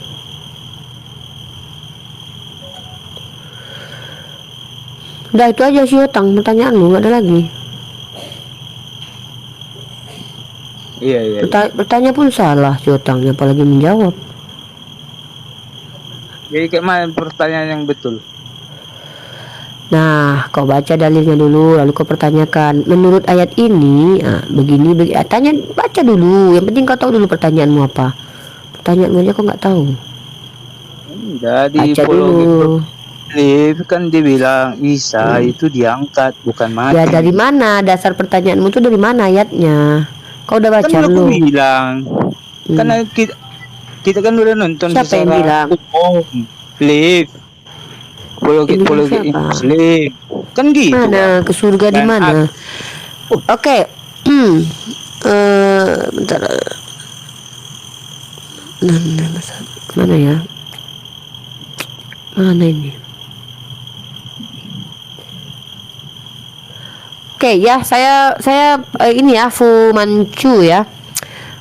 Tentang Dajjal itu kalau tidak salah adanya di dalam hadis, riwayat hadis. Di dalam riwayat hadis, tapi saya belum bisa tunjukin hadisnya secara ini. Kalau dalam website banyak, tapi saya tidak mau ya. Saya mau cari dalam yang Apa 9 kitab. pertanyaannya Uni? Sorry habis beli air. Siapakah Dajjal itu? Oh itu. Mana ini? Aku bawa datanya dulu, mana ya? Ya, Bismillahirrahmanirrahim. Izin Uni. Oke, Ustaz boleh, Alif, silakan. Bang Dolian, ya. Yang ditanyakan itu masalah Dajjal ya. Nabi SAW dari dulu pernah Nabi itu berdiskusi atau ngobrol dengan para sahabat Abu Bakar, Umar dan sahabat-sahabat yang lain, menjelaskan tentang masalah Dajjal. Kemudian di dalam hadis yang diriwayatkan oleh Imam Abu Daud, ini dijelaskan di dalam Musnad Imam Abi Daud ya. Rasulullah SAW bersabda, Inna masihad dajjal rajulun qasirun afjadun a'war matmusul ain laisa bina itatin wala hajra fa inna albas alaikum fa'lamu anna rabbakum laisa bi'awar. Ini kata Nabi. Sesungguhnya Dajjal adalah seorang laki-laki pendek. Jarak antara dua betisnya itu jauh, nggak kayak betis kita. Ya. Jauhnya seperti apa? Ya pokoknya Allah alam. Ini kalau dibahas mengenai tentang masalah Dajjal ini panjang. Cuman seperti itu. Rambutnya keriting. Matanya satu. Ya, ada di dahinya. Ya, di dalam riwayat lain matanya dua, cuman yang satu buta. Terus tidak pula terlalu dalam. Ini matanya. Riwayat yang mengatakan mempunyai dua mata, cuman yang satu buta, yang satu enggak. Ya. Dan dia mengaku Tuhan kelak ketika dia turun.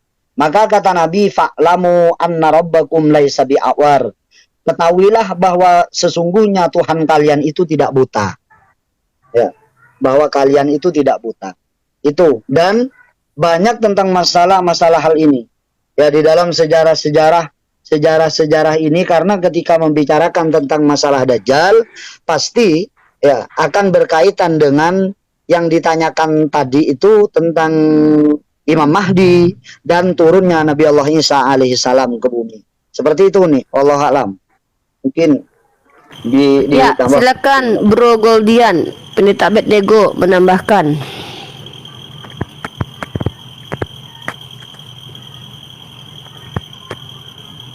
Monggo, Goldian jawab juga.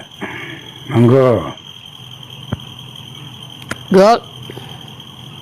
Antikristus itu siapa gitu kurang lebih, atau Dajjal itu siapa? Kalau antikristus Begitu, Pak, itu adanya di kitab Kristen, ya. Saya bisa tunjukin nanti siapa. Karena berbeda sekali antikristus itu dalam deskripsi Kristen dengan Islam. Tidak kenal antikristus, kita tidak kenal kata-kata Kristus.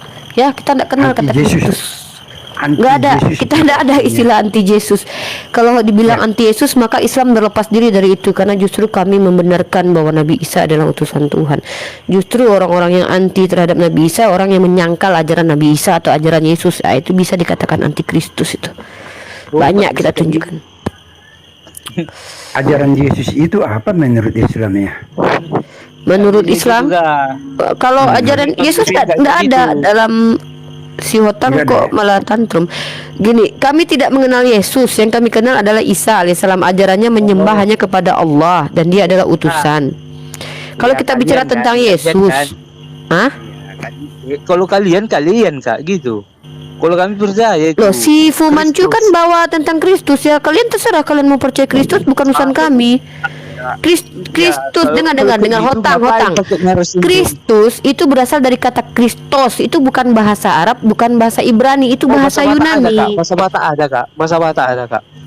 Kok bahasa Batak? Bahasa Batak ada kak. Gini loh, turunkan dulu ya. Aku enggak kalau orang yang tak bermanfaat seperti Hotang ya, jadi gini. Saya tidak pernah membedakan Yesus, Iso, karena dalam linguistik bahasa dalam bahasa lain Isa atau Yesus itu dipanggil dengan nama berbeda gitu loh. Iso, Yesu, Isoa, Isoha, Masaha. Oknumnya sama kan ya Bu ya? Itu bukan menurut saya, bahkan menurut salah seorang skolar Kristen bernama Ibu Rita Wahyu, dia adalah orang yang sama dalam perspektif yang berbeda. Kalau saya menganggap ya sama saja, orangnya sama tapi dinarasikan berbeda oleh orang-orang seperti Kristen, Yahudi dan Muslim berdasarkan keyakinan Uni ya. Iya, jadi orang Kristen itu menganggap bahwa dia adalah Tuhan. Orang Yahudi menganggap dia adalah anak haram. Sementara orang Islam menganggap dia adalah utusan Tuhan yang disucikan, maksum, dan dia adalah orang yang ditunjuk menjadi rasul dan manusia pilihan oleh Allah Subhanahu wa taala menyampaikan firman Allah, membawa kitab Injil. Itu keimanan umat Islam, dan tidak ada bantahan dalam Bible sekalipun terkait keimanan umat Islam. Coba apa yang bisa dibantah terkait keimanan umat Islam terhadap Yesus di dalam Bible kalian? Tidak bisa. Dia nabi, ada tulisannya di kitab kalian. Dia rasul, dia ada utusan, risalah, pembawa risalah.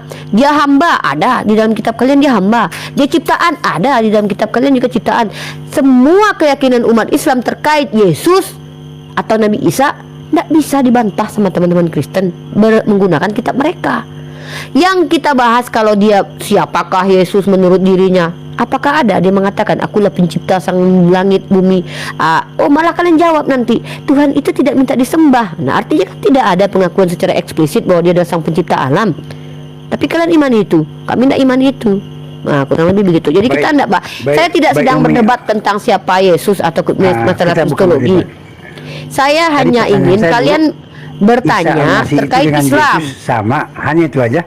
Oh iya hanya dong. Itu aja. Sama dong. Sama ya Bu ya. Kalau itu sama, kalau begitu Isa Al-Masih kenapa masuk dalam Al-Quran? Apa misinya? Karena dia adalah salah satu nabi dan utusan Allah. Kok apa misinya? Dia diceritakan oleh Allah Subhanahu wa taala. 600 tahun yang lewat. Enggak apa-apa. Kenapa kaget ketika Yesus? Tunggu. Bentar, jangan dipotong dulu. Bentar, pertanyaan Anda tadi dudukkan dulu. Itu Yesus kenapa ada di kitab kalian? Loh, kok kaget cuman Yesus? Abraham saja ada di Al-Quran kok. Adam saja ada manusia pertama diciptakan. Apa masalahnya? Baik, saya bisa jawab Bu. Ya silakan. Cocok aja Bu ya. Ini udah Bu, debat ya. itu Oke, saya ganti temanya bukan ya. Debat, bukan. Oh, sudah, ini sudah debat Pendapat. ini. Karena ketika Anda Enggak, bertanya bukan saya debat. menjawab, Anda mendebatnya. Ya silakan, kita debat nggak apa-apa. Saya suka nih kalau debat-debat gini nih. Saya suka nih. Jadi jujur ya, passion TikTok. saya itu lebih senang berdebat. Tapi saya kasih kalian kesempatan untuk bertanya. Oten bertanya, Muslim menjawab. Ya. Jadi ketika Anda sudah mengajak saya debat, saya akan ganti judul. Debat versus Islam dan Kristen. Gitu. Ini hanya statement saja. Tadi kan Isa Al-Masih sama dengan Yesus sudah kan sudah sama. Ya. Iya. Nggak masalah kan sudah. Nggak masalah. Kan terus saya tanya, kenapa itu Isa Al-Masih atau Yesus tahun 30 muncul lagi tahun 30? Siapa yang bicara? Tahun gitu kan? 30? Tahun 30? Tahun 30 kapan? Iya. Tahun 30 kan Masehi. Kisah Yesus. Tahun 30 Masehi. Jadi selama Iya, sebelum betul. 30 dia kemana? Dia belum datang, dijanjikan, dinubuatkan begitu Bu. Ada Jadi dia baru daftarnya. datang di tahun 30 Masehi gitu. Di tahun Masehi Yesus datang, itulah tahun Masehi yang kita pakai sekarang. Nah, iya, Itu dia belum ada datang pada waktu itu. Ada dasar nubuat Bu ya. Jadi historical sifatnya. Gini Pak, saya tuh pengen Anda itu mengerti dengan apa yang Anda omongkan gitu loh. Di boleh, tahun 30 Masehi Yesus ada gitu. Gimana, coba jelaskan lagi. Yesus itu abad pertama itu aja lah. Nah, gitulah sih Pak. Jadi jelas gitu loh. Oke, Nah, datang lanjut. lagi abad ke-6. Di kapan dia Bagaimana datang di abad ceritanya? ke-6? Kapan dia datang? Isa di abad Al-Masih ke-6? kan bicara lagi. Kapan Nabi Isa datang di abad ke-6? Itu Mana? surah 19 apa tuh? Surah 19 Bu. Surat 19 itu memangnya dia turun ke dunia gitu. Iya, emang ayah kan datang ke dunia lagi. Ya, surat Maryam 19 berbunyi ayat bicara berapa? apa? Jadi bicara dia, Maryam bicara Oke. lagi abad Saya boleh ke-7 jawab ya?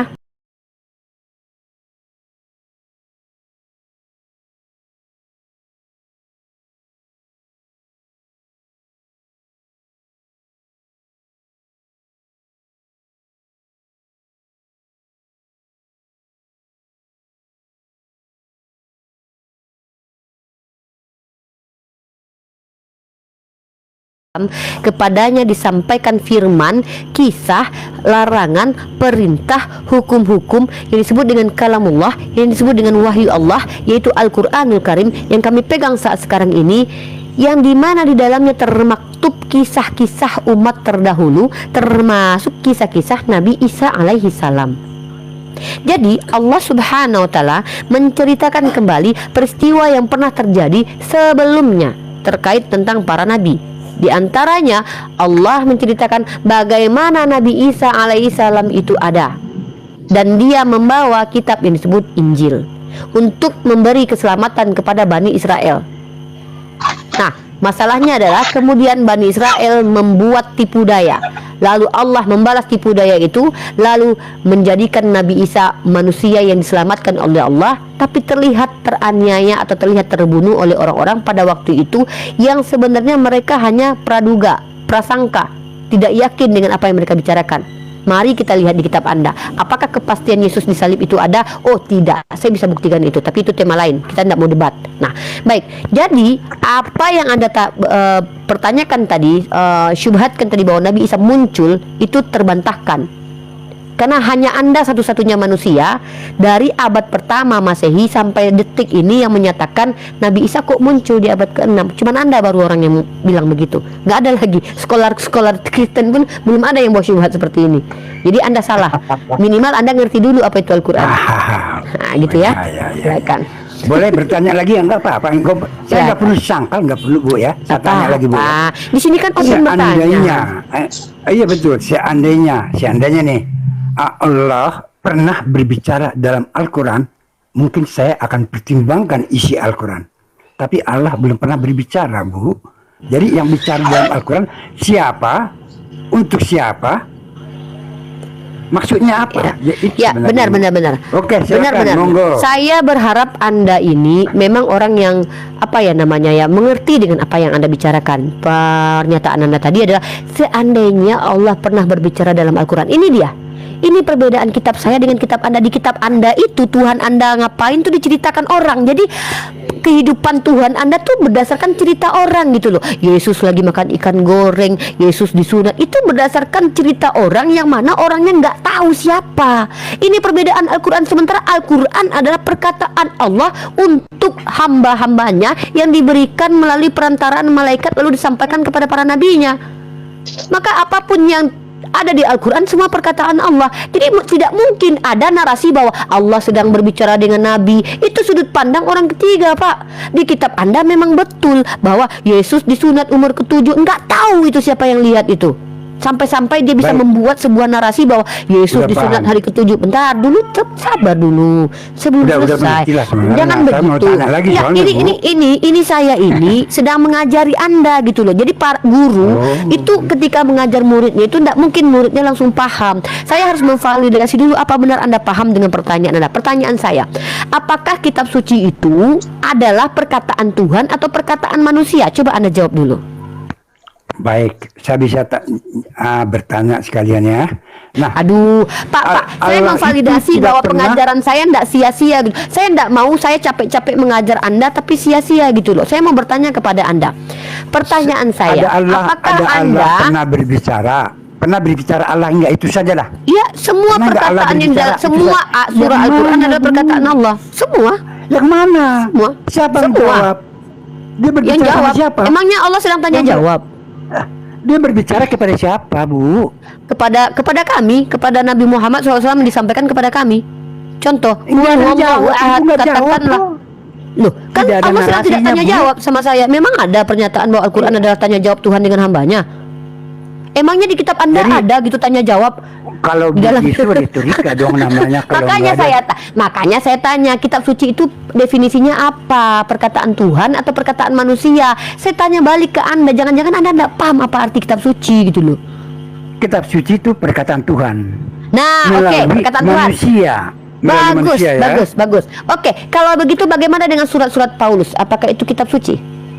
Enggak, melalui manusia. Kan Paulus manusia. Berarti Tuhan berbicara melalui bibir Paulus gitu. Manusia. Paulus jadi Tuhan. Iya. Melalui manusia berbicara. Iya, tanya jawabnya di mana? Iya, tanya jawabnya. Ya. Saya guru itu boleh ketawa loh. Enak aja guru nggak boleh ketawa. Siapa yang bilang guru nggak boleh ketawa? Oh ya, Pak SK. Tidak ada bukti kalau Allah pernah berbicara. Nanti Pak SK, saya selesaikan dulu dengan Pak Fuomancu. Ya, saya mau selesaikan dulu dengan dia ya. Jadi kalau Anda bilang tidak ada bukti, pertanyaan ini adalah apakah perkataan Paulus itu adalah perkataan Tuhan? Ya. Saya jawab. Bentar dulu Pak SK, saya dengan Pak Fuomancu. Jangan Anda ganggu dulu. Saya lagi enak ini. Ya, silakan jawab. Narasi. Aduh, ulul nanti ulul gantian dulu. Tidak pernah berbicara, Bu. Allah tidak pernah berbicara. Allah tidak pernah berbicara. Menurut iman kalian bahwa Tuhan itu terlihat bibirnya bergerak-gerak, ada air ludahnya, teman giginya ada, terus nampak suaranya terdengar, lalu manusia tanya jawab dengan dia. Memang tidak ada seperti itu. Karena itu hanya ada dalam iman kalian.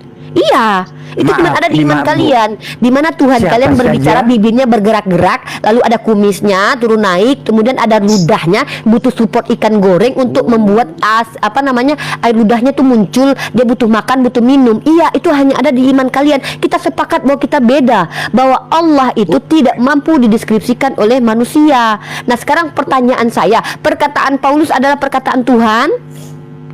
Ya. Melalui manusia. Oke, baik. Anda dibantah oleh Paulus sendiri ya. Saya kasih data ya. Oke, sebentar. Diam dulu semuanya ya. Bentar ya. Menarik sekali ini. Saya suka ini. Saya harap Anda belajar baca Bible lagi, menemukan kebenaran-kebenaran bahwa ternyata Paulus itu tidak menjadi perantara Tuhan ya. Pak Fumancu ini Kristen ya? Betul sekali. Nah, ini dia ya. Tapi tidak pernah gereja. Saya tidak pernah gereja. Konfirmasi Pak ya. Bentar ini nih. Mana dia nih? Anak Bali gini lah ya. Bentar dulu. Saya selesaikan dulu. Kalian itu harus sabar ketika saya mengambil data. Saya tidak mau sembarangan seperti kalian. Karena saya dilarang oleh ustadz-ustadz saya untuk asumsi gitu. Mana dia? Bentar. Mana dia? Bentar ya. Ada Kita tadi, tunggu. Nggak apa-apa sahabat. Nanti saya sering masuk, kita diskusi. Ini kan mengenai Tritunggal ya ini ya. Bukan.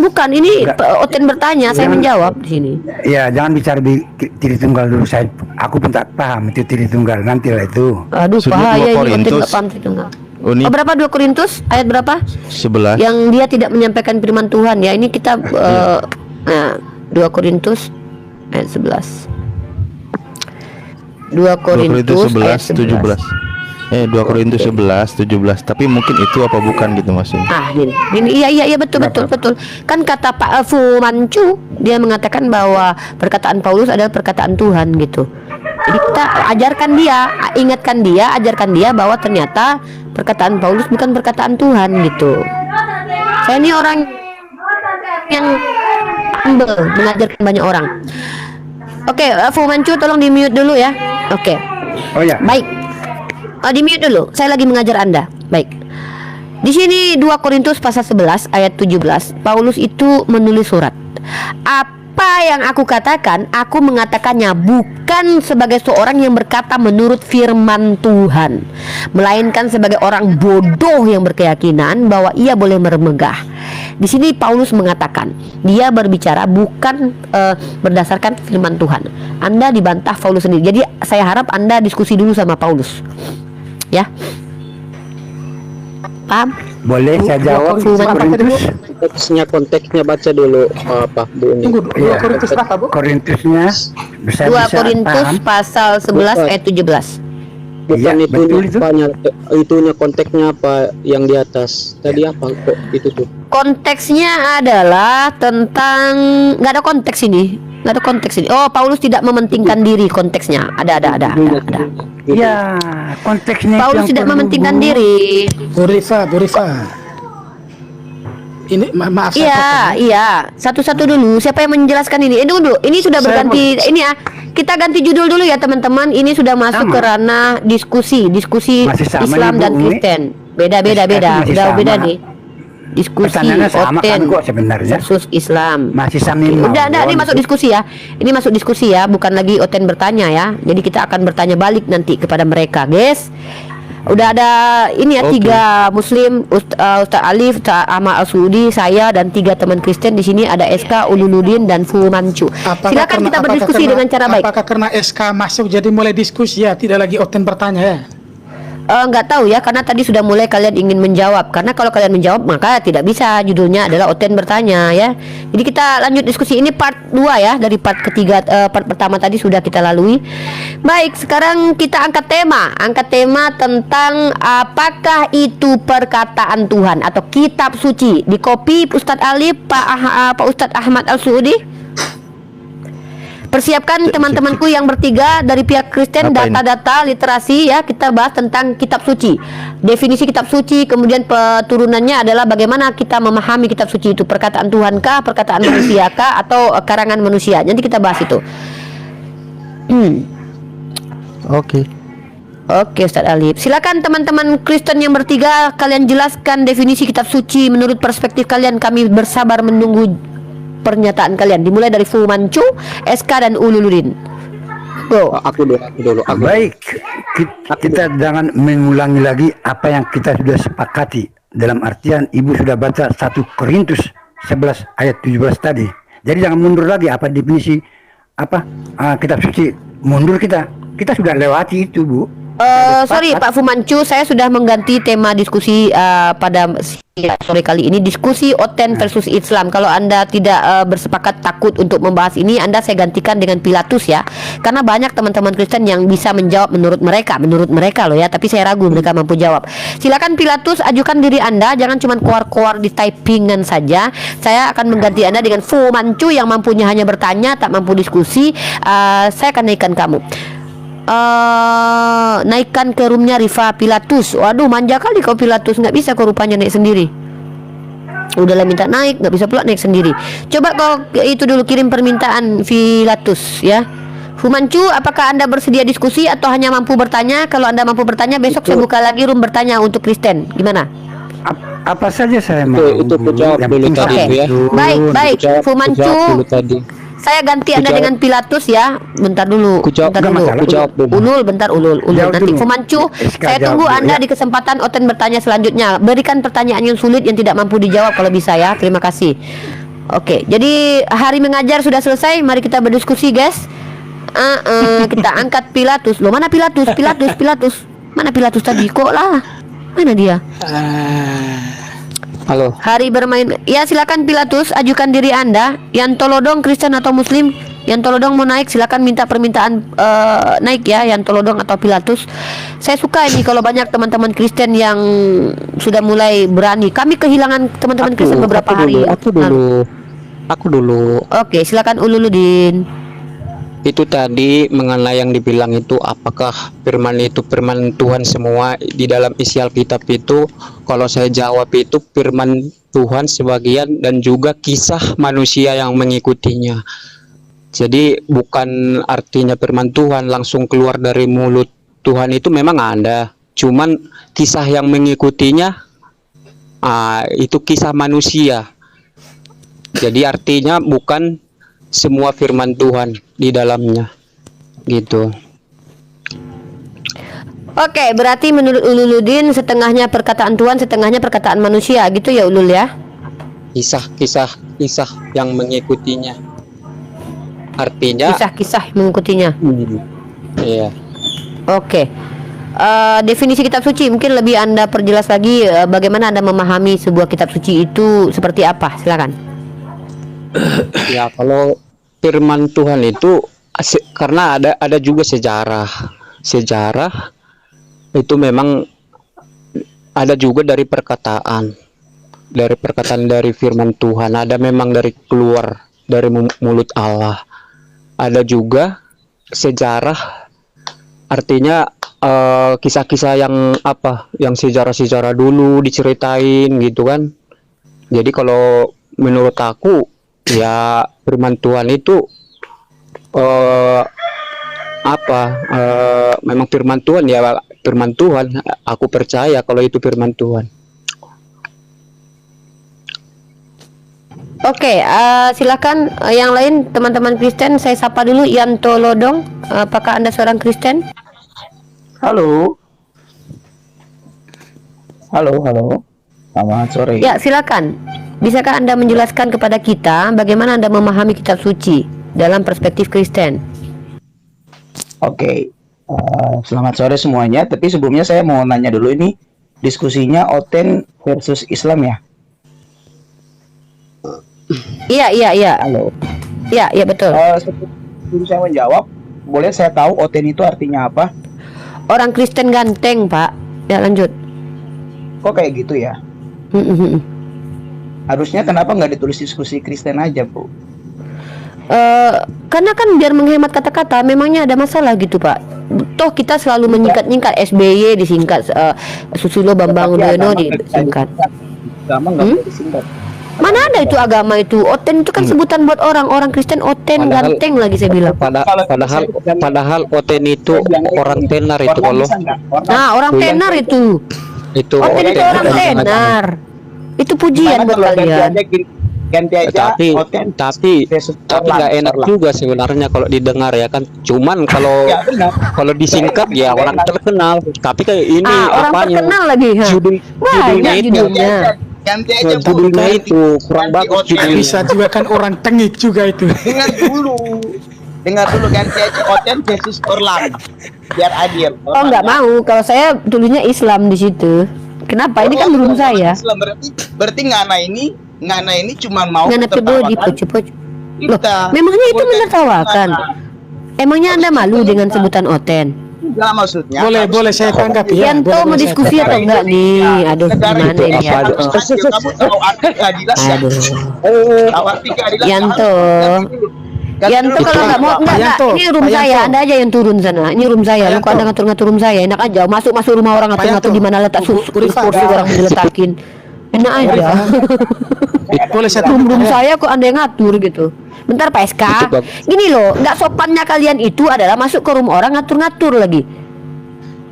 Iya. Udahlah masuk ke room orang dipersilakan kok malah ngatur-ngatur. Mbak Rifa, kursinya jangan di situ letakkan, jangan letakkan di situ. Apa itu kayak gitu? Masuk rumah orang ngatur-ngatur. Itu masalah itu hal seperti itu. Bertanya Tidak usah dulu kita ini lagi, Bu Rifa. tentang Islam Iya. dan Al-Quran. Bertanya. Gini, saya mau tambahkan ya, tolong dengar ya. Ya, kita dengar Pak. Bagi saya kan tidak ada masalah kalau Ibu Rifa kasih oten ke mau apa ke, kalau Ajarkan mereka itu tidak- Yanto Pak, jangan saya bilang sama Yanto lah. Iya, begini Pak Yanto, minta maaf saya mau jelaskan ini. Jadi mau kasih oten atau apapun, kalau selama mereka tidak pakai kata Kristen, jangan-jangan itu ada hal di lain di balik itu. Apakah ada ketakutan atau ada apa? Kan kita bisa nilai begitu kan?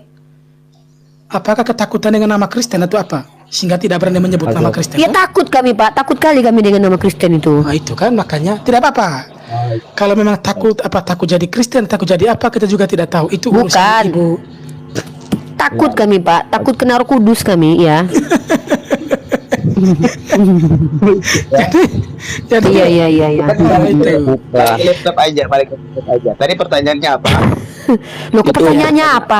Gimana nih Yanto? Makanya mau Yanto jawab jangan ya. fokus pada judul aja. Masuk sini udah ngatur-ngatur rumah orang. Nggak ngerti pula lagi apa tema kita. Apalah Yanto nih? Nggak jelas. definisi kitab suci. Definisi kitab suci Yanto. Tolong Boleh, saya naiklah jawab. orang-orang yang berilmu lah. Aduh. Saya jawab ya. Baik. Definisi apa namanya? Definisi kitab suci menurut keyakinan kami orang Kristen.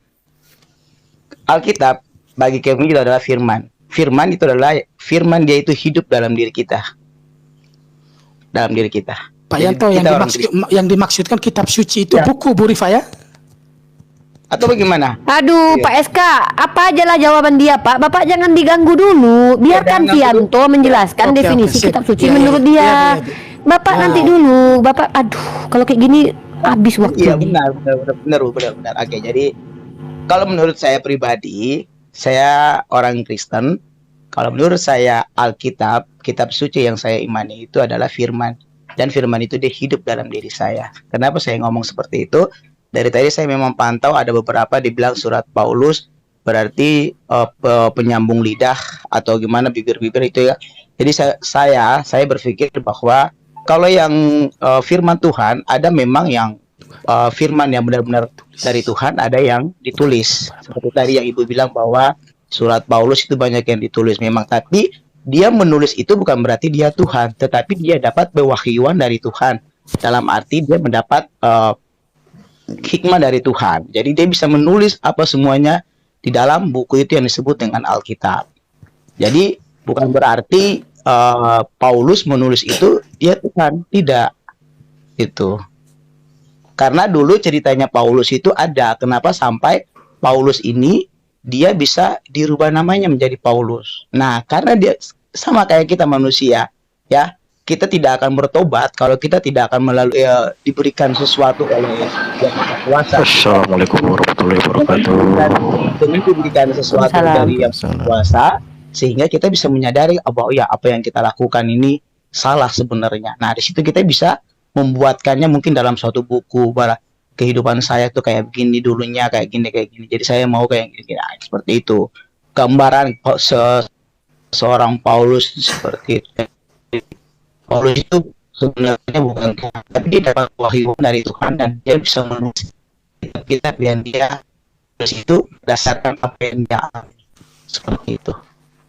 Mungkin yang mau ditambahkan silakan. Yang lebih saya seperti itu. Minta maaf kalau udah judulnya, maaf ya. Saya bertanya saja juga. Ini suaranya putus-putus, apa saya yang nge-lag ya Ustadz Alif? Ya, suaranya galau. Putus-putus ya. Suaranya, sinyalnya. Iya, Bang Yanto, signalnya putus-putus seperti hubungan percintaan Pak SK dengan Bu Sunni Kristen tadi. Ya, lanjut. Ada lagi mungkin yang mau menanggapi tentang apakah definisi kitab suci, bagaimana kita memahami kitab suci mungkin? Saya Bu Rifa. Silakan Pak SK. Nah, kitab suci itu wahyu Tuhan yang dituliskan. Wahyu Tuhan kepada para nabi atau para rasul atau para penulis yang dituliskan dalam sebuah kitab. Itu sederhana jawabnya ya. Kalau definisi kitab suci, itu apa secara kitab. Kalau secara iman beda lagi kan, seperti kata Pak siapa? Pak Yanto tadi kan.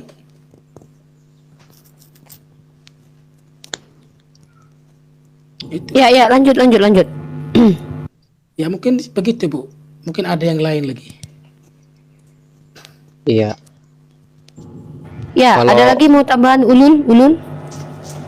Kalau saya ini, aku ini Kristen, yang saya tahu gitu ya, artinya bukannya saya karang-karang.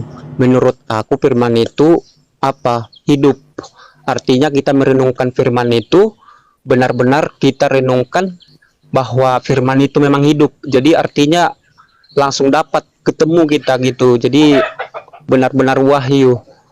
Jadi menurut aku firman itu kalau kita renungkan ya pasti kita percaya. Tapi kalau kita percaya tapi diiringin dengan roh, kita minta roh kan, baru kita merenungkan firman Tuhan, itu bisa dapat. Tapi kalau roh tidak ada padanya, mungkin kurang yakin gitu kan. Tapi kalau disertai dengan roh, maka itu diyakini kalau itu firman.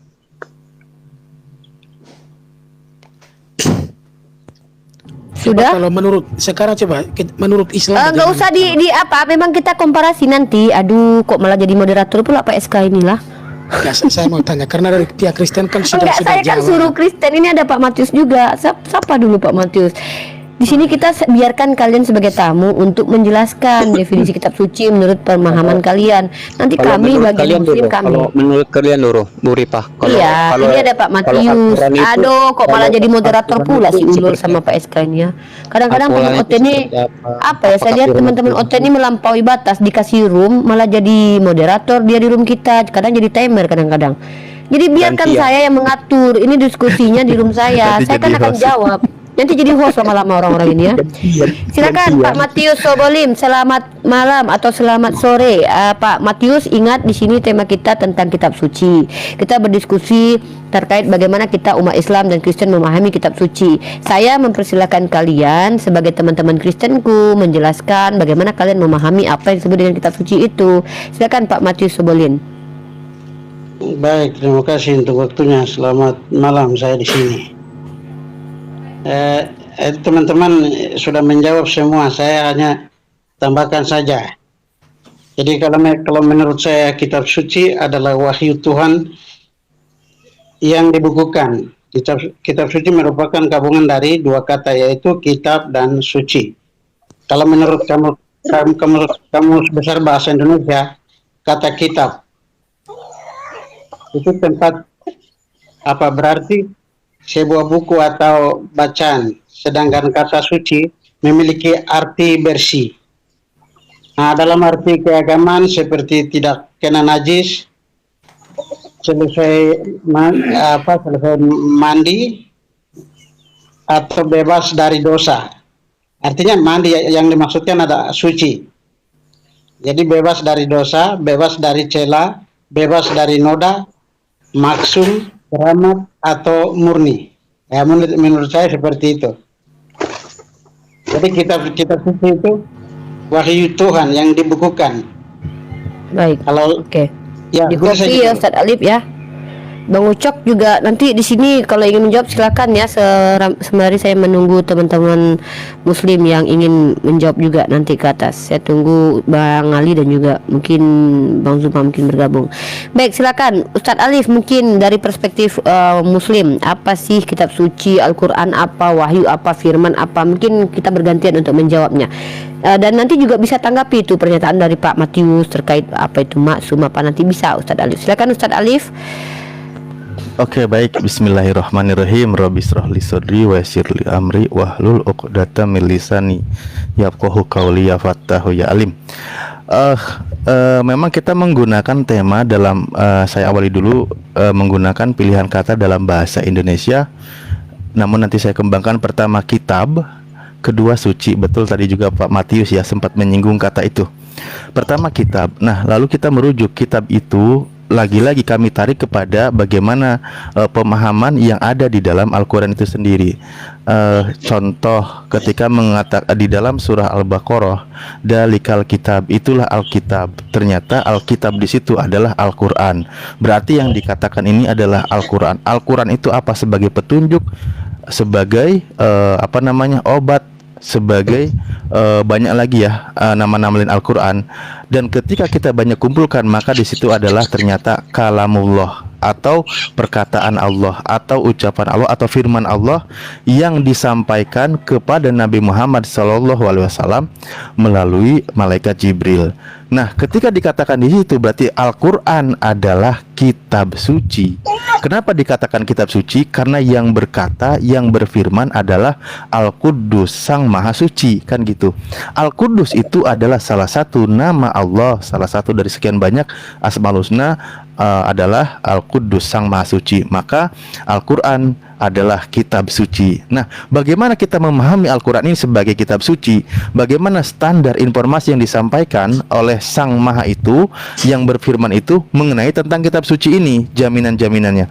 Informasi penurunannya dikabarkan. Contoh, misal ketika saya mengutip surah 26 ayat 193, di situ dikatakan Bismillahirrahmanirrahim, nazala bihi ruhul amin ala qalbika litakuna minal mungdirin, bahwa Al-Quran itu diturunkan oleh ruhul amin, ruh yang benar, ruh kebenaran, ruh yang bisa dipercaya.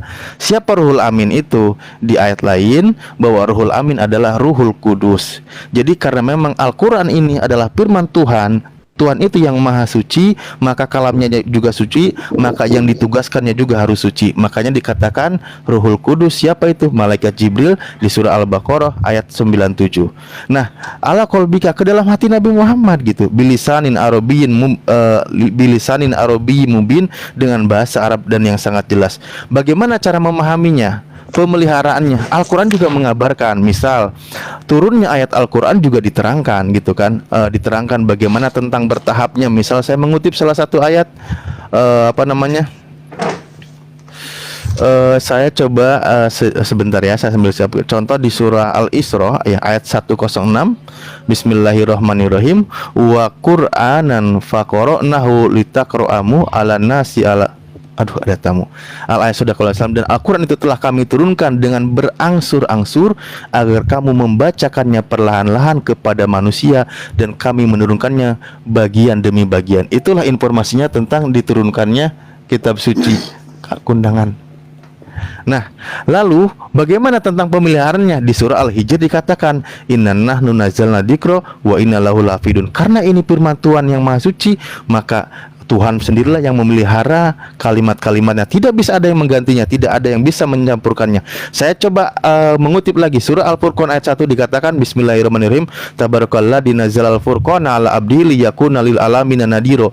Maha suci Allah yang telah menurunkan Al-Furqan, yaitu Al-Quran, kepada hambanya Nabi Muhammad SAW agar dia menjadi pemberi peringatan kepada seluruh alam. Nah, lalu bagaimana tentang kehebatan Al-Quran ini? Maka satu ayat lagi saya sampaikan di surah An-Naml ayat 115, Bismillahirrahmanirrahim, wa tammat kalimatu rabbika sidqa wa adla la mubaddila li kalimati.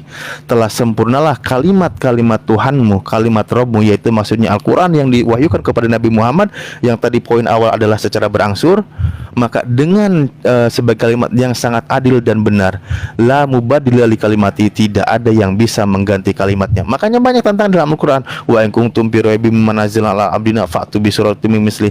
Kalau memang kamu ragu tentang kebenaran Al-Quran, silahkan datang semisal sesuratnya. Begitu. Saya mungkin itu dulu ya. Maaf, terima kasih kalau kepanjangan.